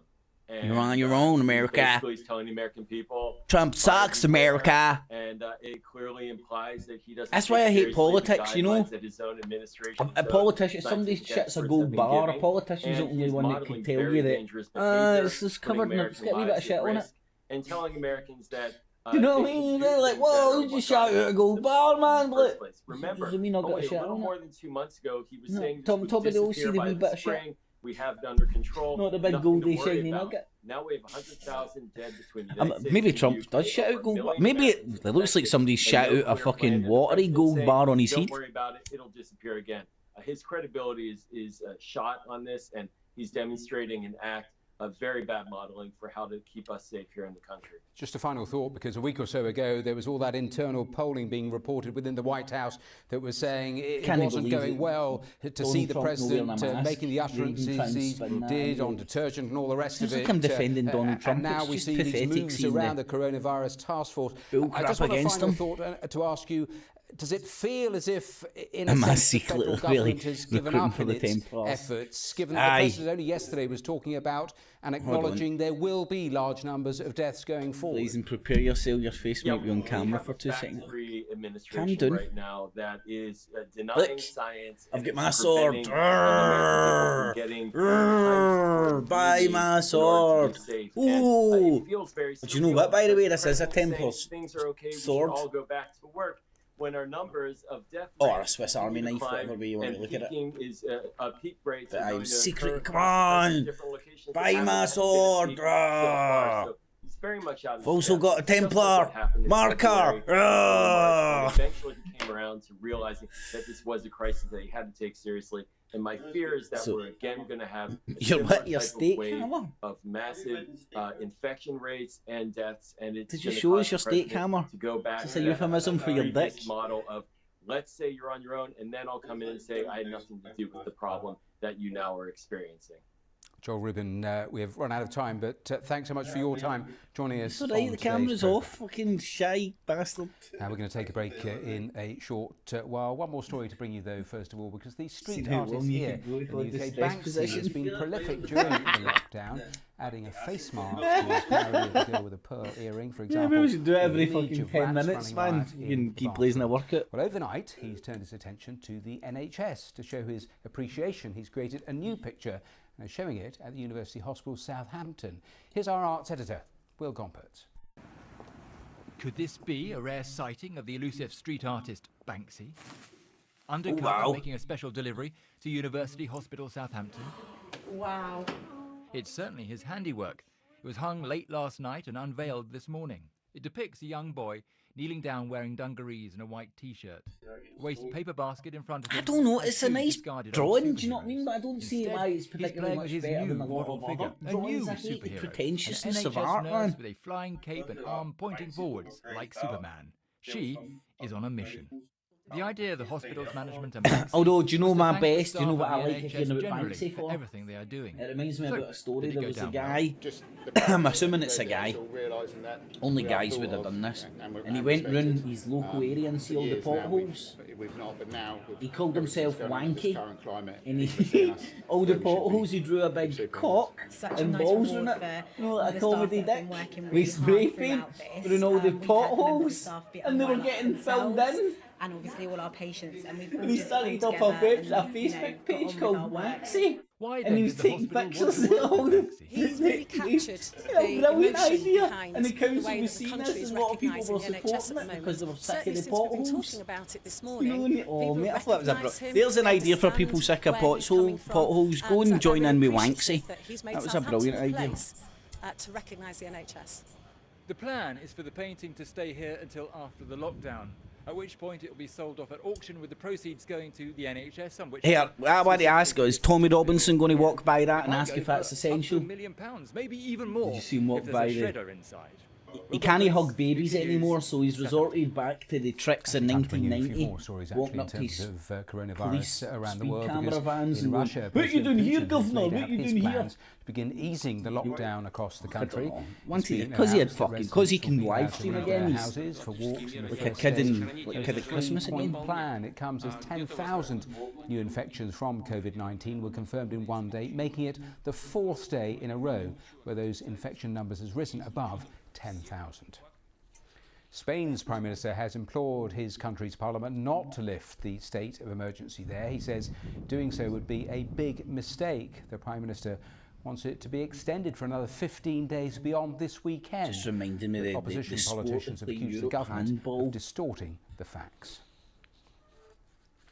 Now let me show you these pictures that have come into us because the Duke and Duchess of Sussex have marked their son's first birthday by making a video of Meghan reading to Archie. That's funny. I distinctly heard rabbit sounds. God. That was a Now duck. The duck is wading through the swamp. No, the rabbit is hiding. Well, as you can see, it shows It's a the duck! story of duck, rabbit, while the family Oh, there's a are in duck and a lockdown rabbit. in Los Angeles. Carried away, I was getting really Sponsored by involved there. Save the Children as part of the charity's campaign to raise money. And on that, let's see if I can do this. Hey everybody. If you are as bored as I have been with this quarantine, I thought I would read you the new child's book I ordered offline. It is called Brenda's Beaver Needs a Barber. Trust me, you're going to love this. Brenda has a beaver, and she's ready to confess. As soft and sweet as it may seem, her beaver is a mess. Brenda's beaver's big. Brenda's beaver's hairy. Every guy who sees it says that Brenda's beaver's scary. It's like the Scottish one, man. The Scottish one's good as well. Brenda took her beaver for a swim down at the lake. By the looks that she received, she figured that was a mistake. She stuffed that furry mound into a swimming suit. It stuck out all around. It was anything but cute.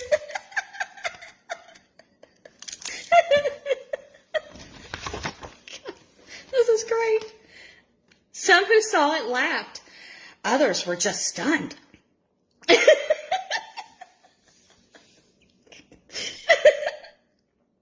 Brenda's beaver was hanging out, soaking up the sun.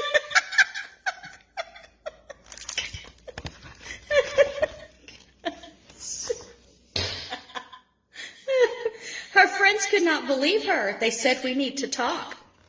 They covered up her beaver and they took her for a walk. "Brenda, dear, listen here. We want to help you out.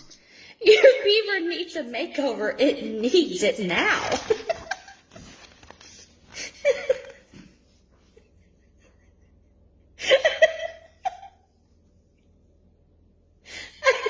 I hope we don't seem pushy, said her biker friend Kill. Your beaver is too bushy. We just think it needs a trim.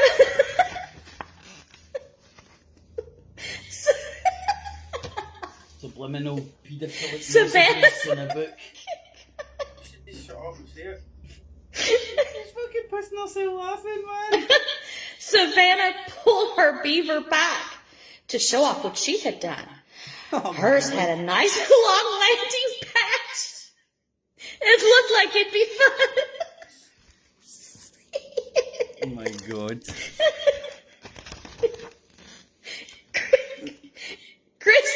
Chrissy's beaver is quite rare. It could be worth $1 million.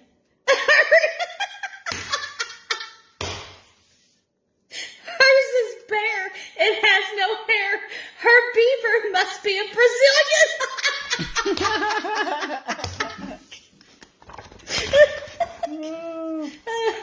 I swear I have not not been drinking yet. Catherine let her beaver loose. She said there's nothing to it. Grab some clippers and a can of mousse, and we'll show you how to do it. Kim produced some scissors, and Chrissy had some wax. There they are. Getting ready to trim up that beaver. Now all that Brenda had to do was sit back and relax. There she is relaxing. Oh God, this is great. As they came towards her beaver, they said, "Do not be scared. We're going to see what's underneath that frumpy pile of hair."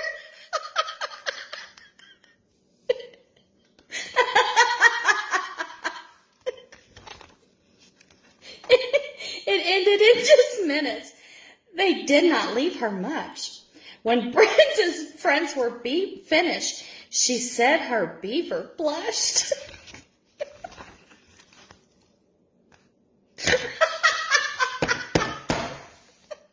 Her beaver was so tiny.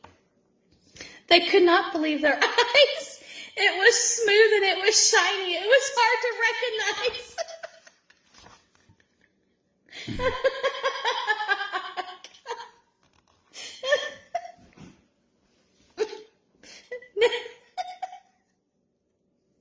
Now, Brenda is so proud. It seems like every time we see her, she is in the center of the crowd showing off her beaver.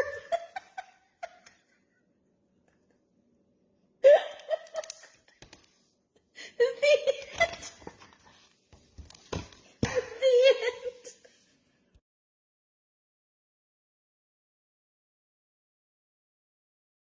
Okay. No, I mean, I think it's a book for children. It's just obviously been wrote with like a kind of double entendre. Right, here's a wee. Let me just try this.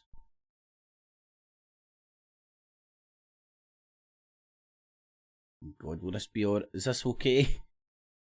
Lazy Jesus, God, Spank the Monkey lends a hand. Is this for reals? Never heard this one. Reach Around Books present. Oh no, that's no real Reach Around Books. That isn't real. I'm not playing that, man. That'll be well, that'll be the death. Reach Around Books. Spank the Monkey lends a hand. If you find yourself alone with much to think about, call Spank the Monkey. Oh, it is. It's no real. Reach Around Books. Oh man, nothing wrong with a good reach around. Joe Linsky reports. Yeah, the football's They back. call Dortmund's main stand the yellow wall. It won't look like this again for a while. But now in less than a month we'll see football's new normal. Games in empty grounds will start in Germany new normal. in late May. That's no normal, It's a guys. reward for a country that so far has been a front runner. Good country. Good boy. But this is Good still boy. a timeline Get a wee that's biscuit. fraught with risk. In Germany right now, there's still a lot of infection in the country. Indeed. You still have that risk of transmission and amplification of transmission. And since players came back to training here, it's not been easy. Salomon Kalou filmed himself high-fiving his teammates. He's been suspended by Hertha Berlin. And across the clubs, 10 players already have tested positive for the virus. Fixtures behind closed doors are called ghost games in Germany. One team is trying to improve the look with photos of their supporters in the stands. But not all German fans want football back like this. One group says football is sick enough and belongs in quarantine, while many think COVID tests should be saved only for key workers. The league says it needs less than 1% of Germany's testing capacity to fulfil the season. And just like the rest of Europe, its finances are under strain. My view is that once it does come back, I think people will understand that this is the lesser of two evils, because not having any football until this pandemic is over, which could take another 12 months, is going to be disastrous for football. We might not have any clubs left by then. Most teams have 9 games left. The biggest victory of all would be getting them all played. Joe Linsky, BBC News.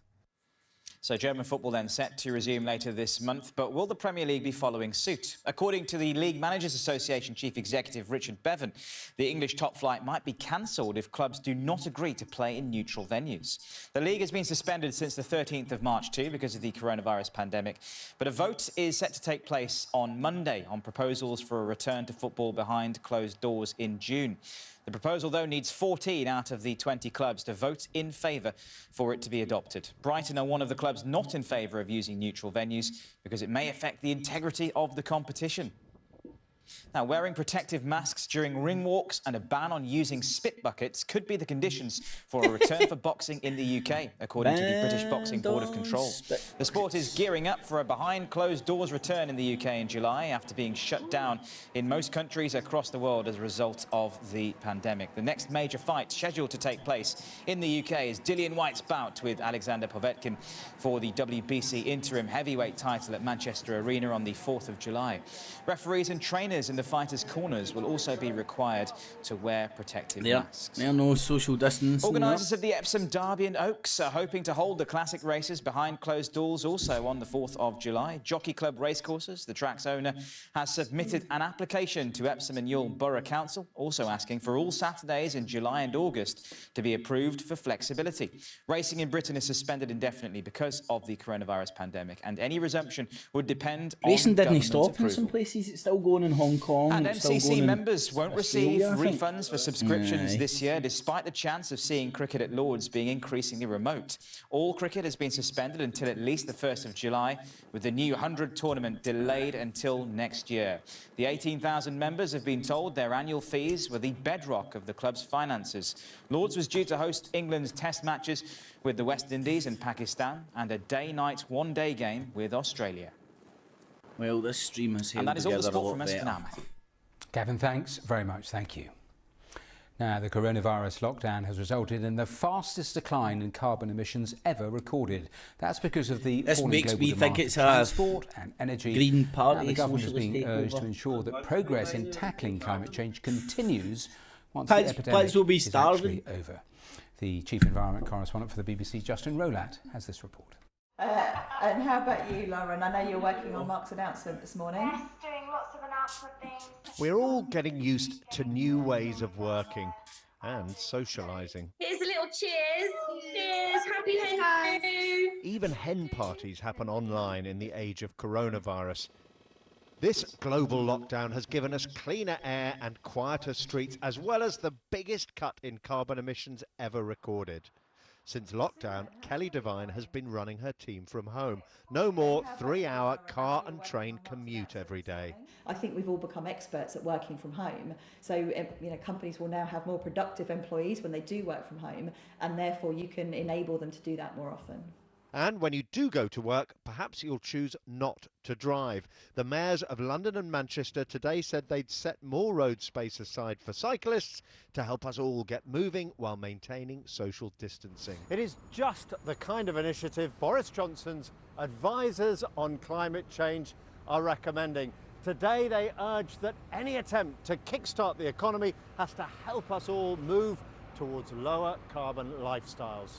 We are going to have to re-examine our priorities across the whole of the economy, and the government will have to lead us through the recovery phase. Let's make sure that we think about the climate priorities as we do that. These are sensible steps that will make the economy more resilient in the future, and that's something we should be thinking about right now. He says we need to invest in making homes more energy efficient and decarbonising our transport and energy systems. But are we ready to change the way we live and work? Susan Mitchie advises the government on the psychology of behaviour change. When Wuhan happened, we all thought we could never do that. Well, what we've seen is we did do exactly that. The overwhelming majority adhered to very challenging advice, especially for people in crowded conditions, and have sustained it over many, many weeks. So it does show that people can be adaptable when they can see why they need to change their behaviour.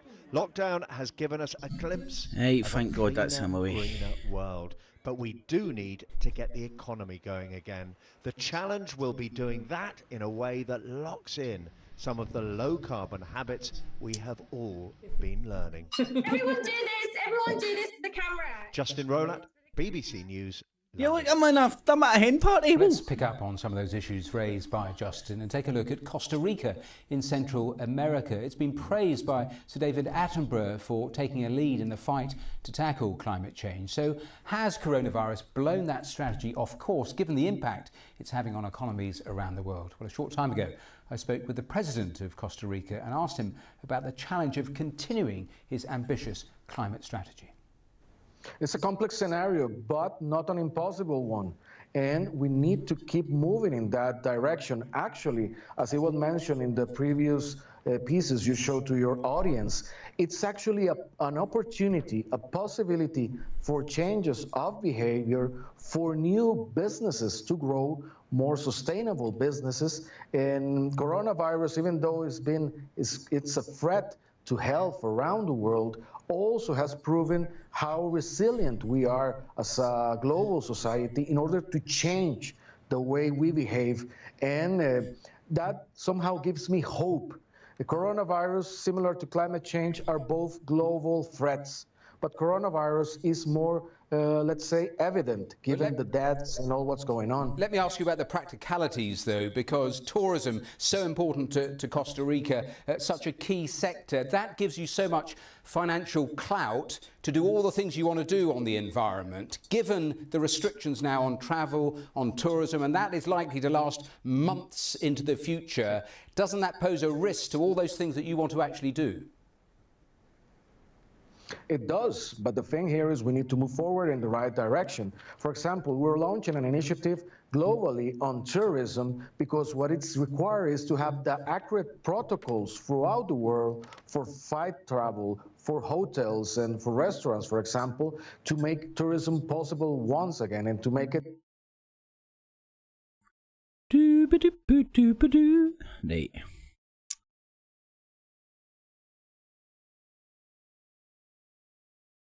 This will work.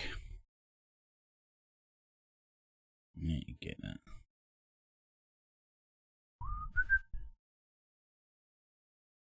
Bizarre mind control. Until we get adequate testing, we're not going to get a handle on this virus. Everyone who needs a test can get a test. We should have 2 million tests a day of strong testing. CBS is launching, and they've been great, 2 new drive-through testing sites in Atlanta, Georgia, and Providence, Rhode Island, and each location will be able to test up to 1,000 patients per day using the ultra-fast 5-minute test developed by Abbott Labs. Now they're down to... Oh God, hold on. I need to practice this. I need to get this right. Nope, that's not it. People for control. Anytime you hear the phrase contact tracing, just insert the term constitution trampling. That's more accurate. You take the test and then you trace back all the contacts. This is an army of tracers, basically investigators. This is just a I test, agree with remember. you on this. This contact tracing is very important. Try to get a state contact tracing core. We need a national core of healthy people. Until we get adequate testing, we're not going to get a handle I'm on doing this a test virus. here. Everyone who needs a test can get a test. We should have 2 million tests a day of strong testing. CBS is launching, and they've been great, 2 new drive-through testing sites in Atlanta, Georgia, and Providence, Rhode Island, and each location will be able to test up to 1,000 patients per day using the ultra-fast 5-minute test developed by Abbott Labs. Now they're down to 5 minutes. They call it the ultra fast. It's very accurate. Abbott Labs, I want to thank them. They've been fantastic. First of all, the numbers have been incredible on testing, but in the days ahead, we're going to go even faster. And we have something from Abbott Labs, which is right here, and that's a 5-minute test, highly accurate. Had a substantial addition to testing with the authorization of point-of-care tests, especially the Abbott point-of-care test, which the president has pulled out of the box. Everybody and their brother wants you tested.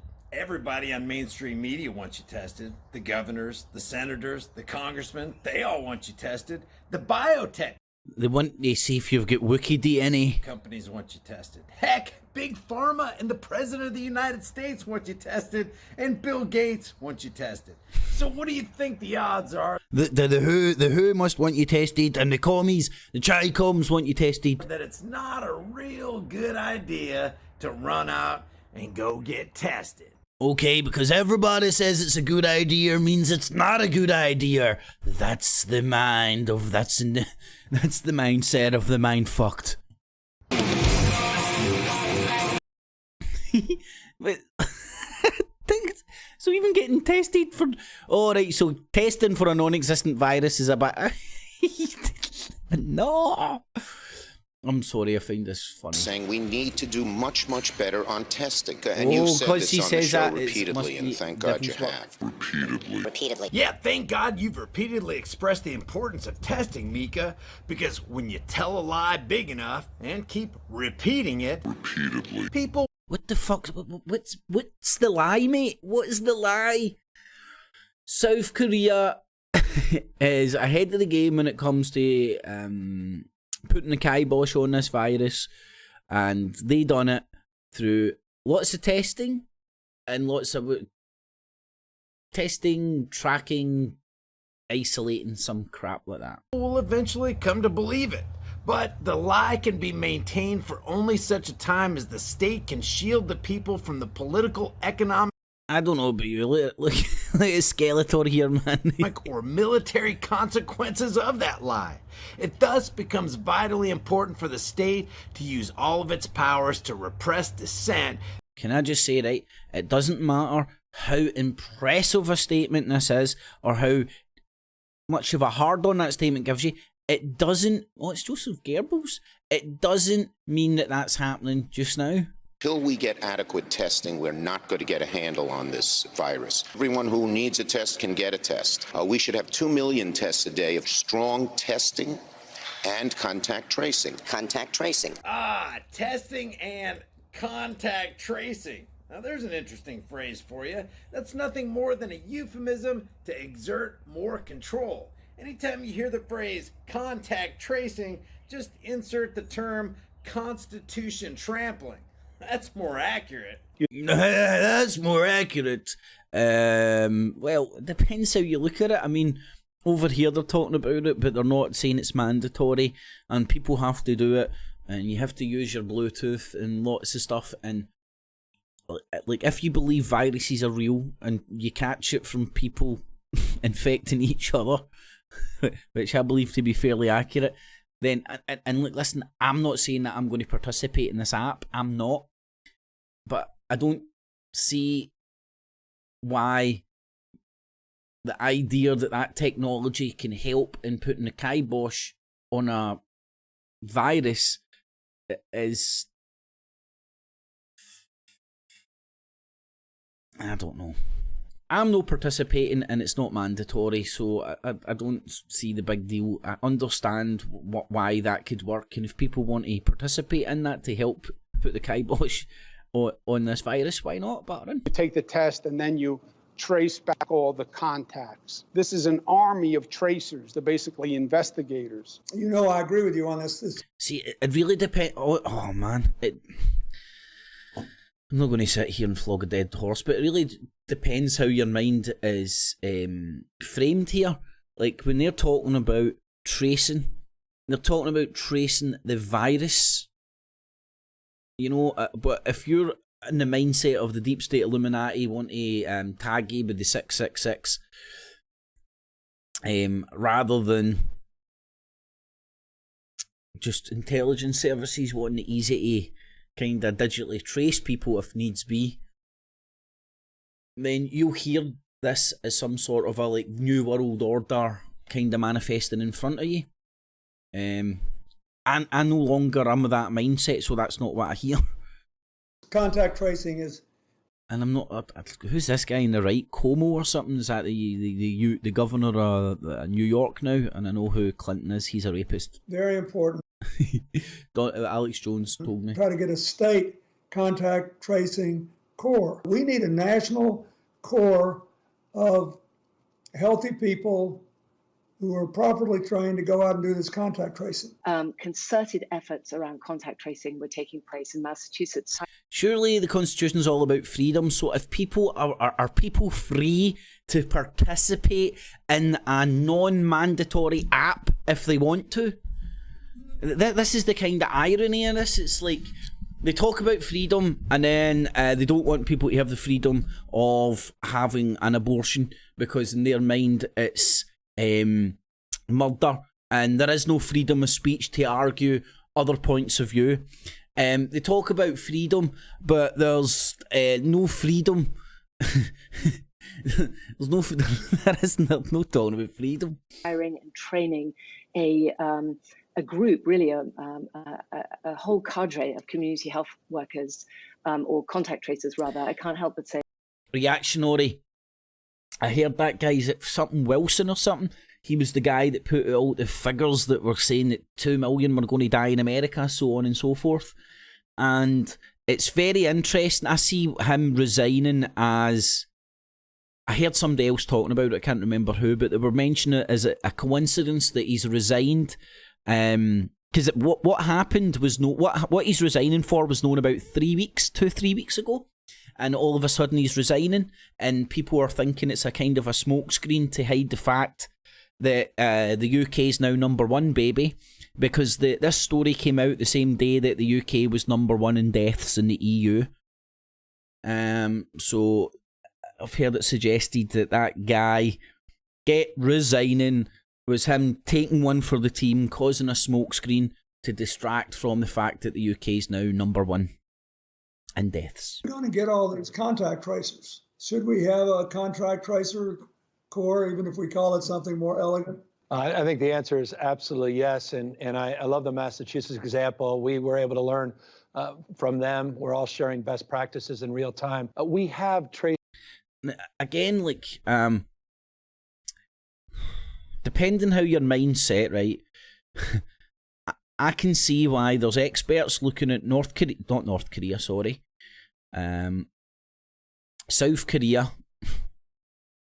I can see why there's experts looking at South Korea and saying, right, what they done was very effective.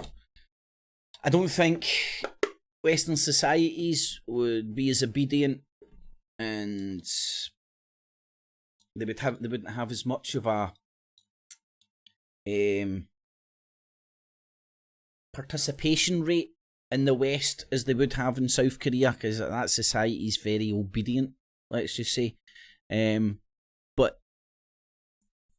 I think you're stuck in a very polarised mindset if you can't look around the world, listen to the information about how different countries have approached this. Look at the fact that the UK and America seem to be the worst in the Western world. #1 and #2, baby. USA and UK all the motherfucking way.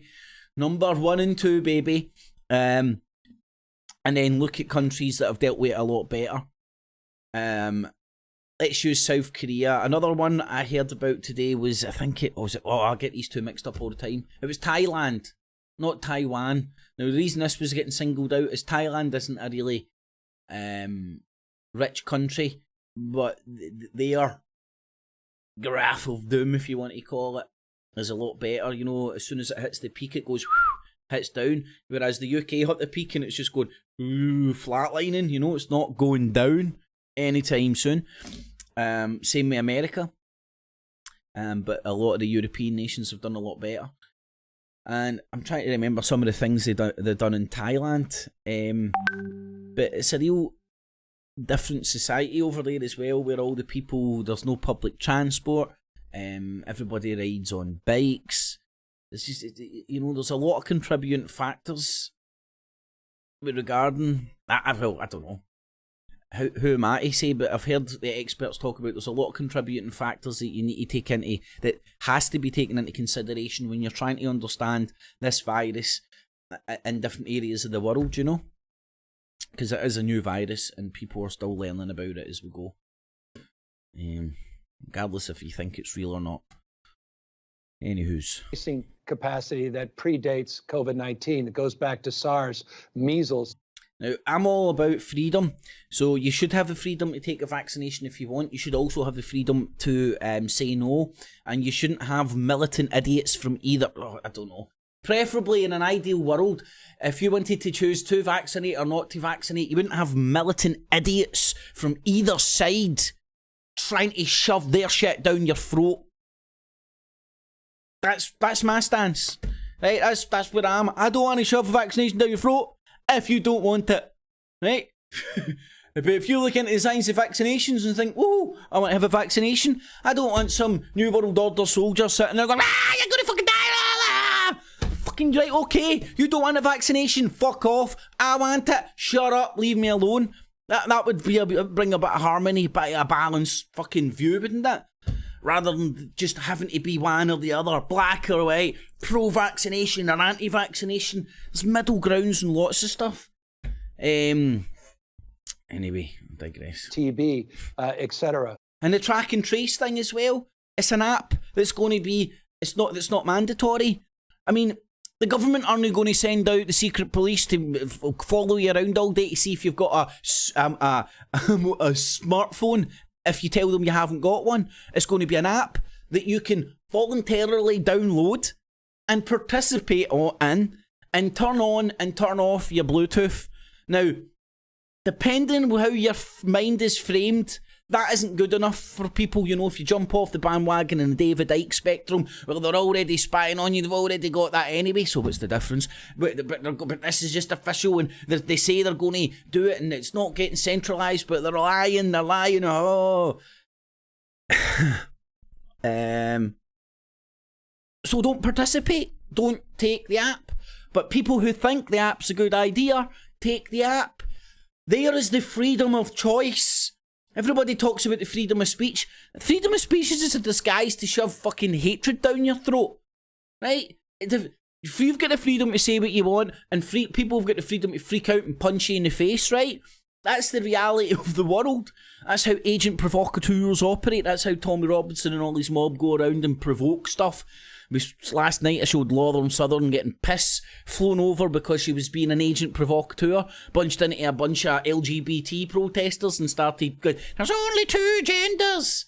Right? As confirmable that is in scientific fact, they people are as free to fucking think they're a tree if they want to. As long as they're not shoving their branches down your throat. And you're free to think there's... You're free to subscribe to the scientific chromosomes where there's only two. Right? That's the freedom. But these people, I don't want freedom. Northern Southern wants to turn up at the LGBT and go, yous are fucking idiots for fucking identifying as trees. And the trees want to go, you're a fucking idiot for being binary. You know? It's just a fight. Anyway, I digress. Take your vaccinations, folks. Anyway, what time's it? 8 o'clock, I'm going to go and watch some soaps, I think. Aye. But before we do that, let's get wound up some more.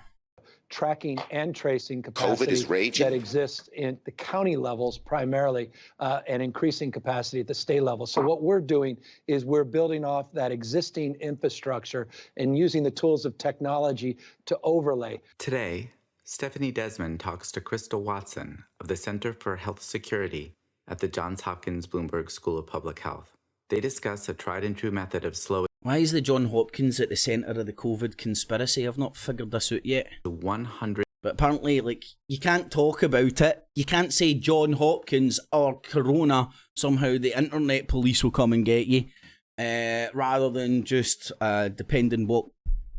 If you're spouting unhealthy conspiracies that people might think might kill folk. The predicate for getting back to some semblance of normalcy is our ability to identify individuals through testing.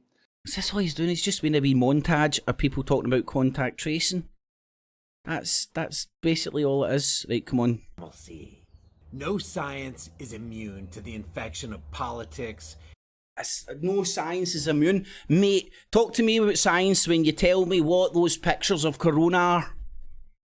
Right, then come and talk to me about science. Also, I would like to know if you think the Earth was made in 7 days. right? Because, like, no offence, anybody that fucking thinks, like, the Bible is the word of God and the earth was made in 7 days, like, please don't insult scientists or people who, like, understand what a scientific method is.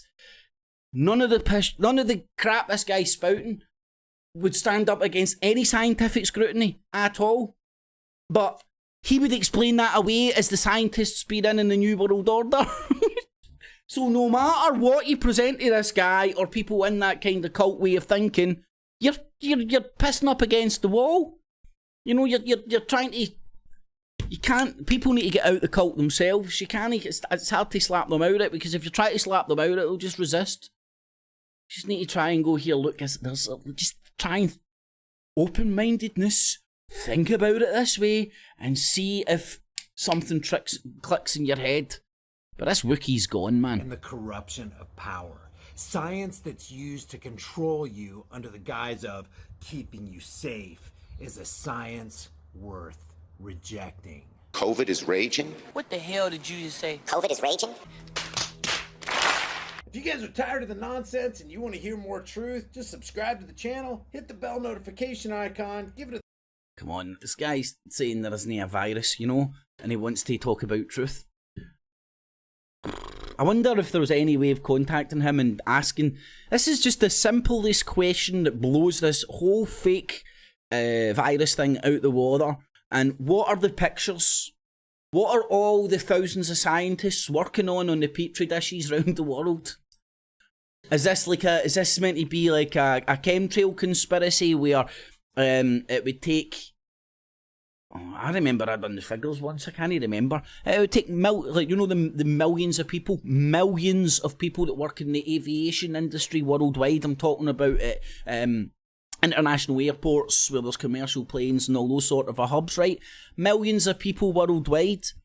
But, and this is where it gets bogged down with semantics, but your standard chemtrail conspiracy where every line in the sky, every commercial jet, every flight path with crisscrossing contrails, chemtrails, whatever you want to call them, is part of a larger conspiracy to spray us like insects.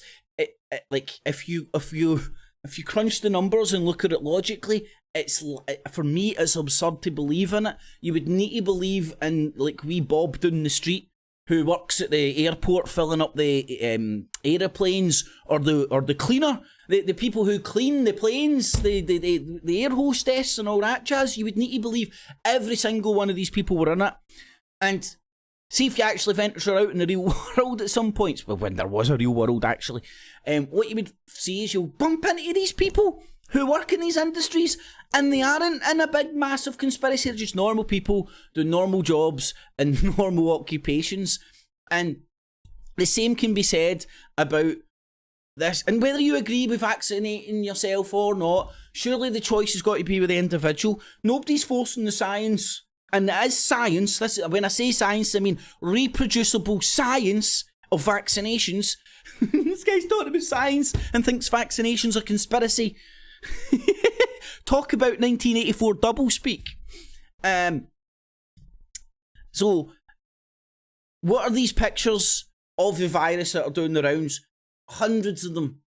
In every country that's got a lab that's rushing to try and make tests, vaccines.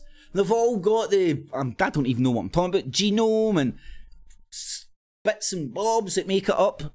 I know I'm being very too technical there. Sequences and all that jazz.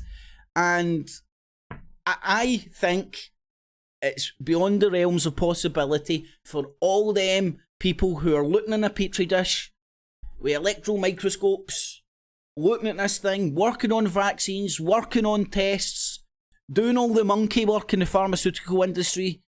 People who they're not I don't know how much they get paid. They're not millionaires, but they're on a good wage, you know. But they're certainly not like elite, owning their own private jets and stuff.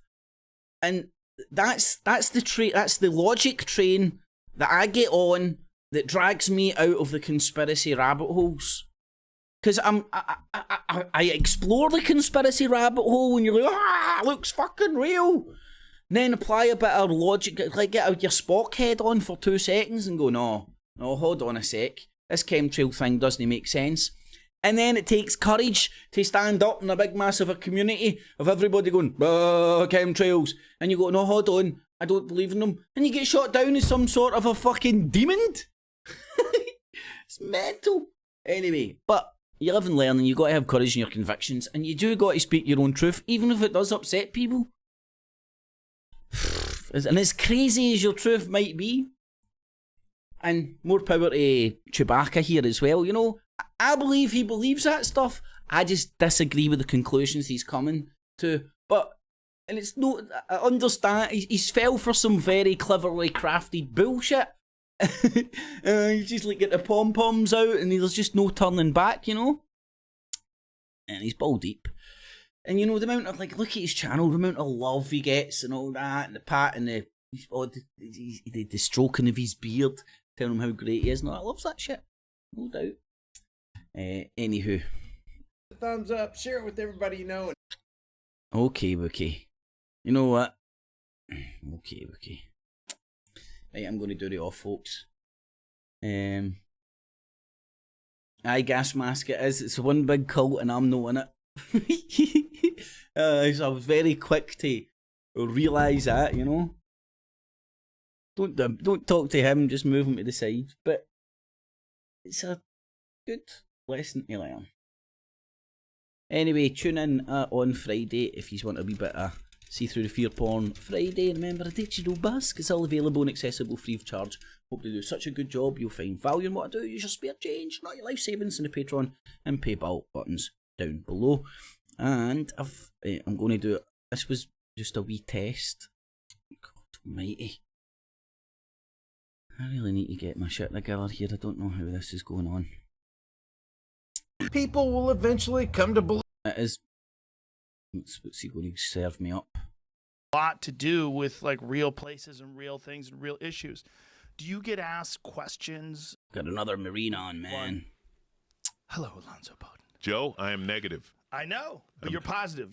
You're a positive person. I'm a positive person. Life is good, but the test is negative. That's always what you want to hear. All zone.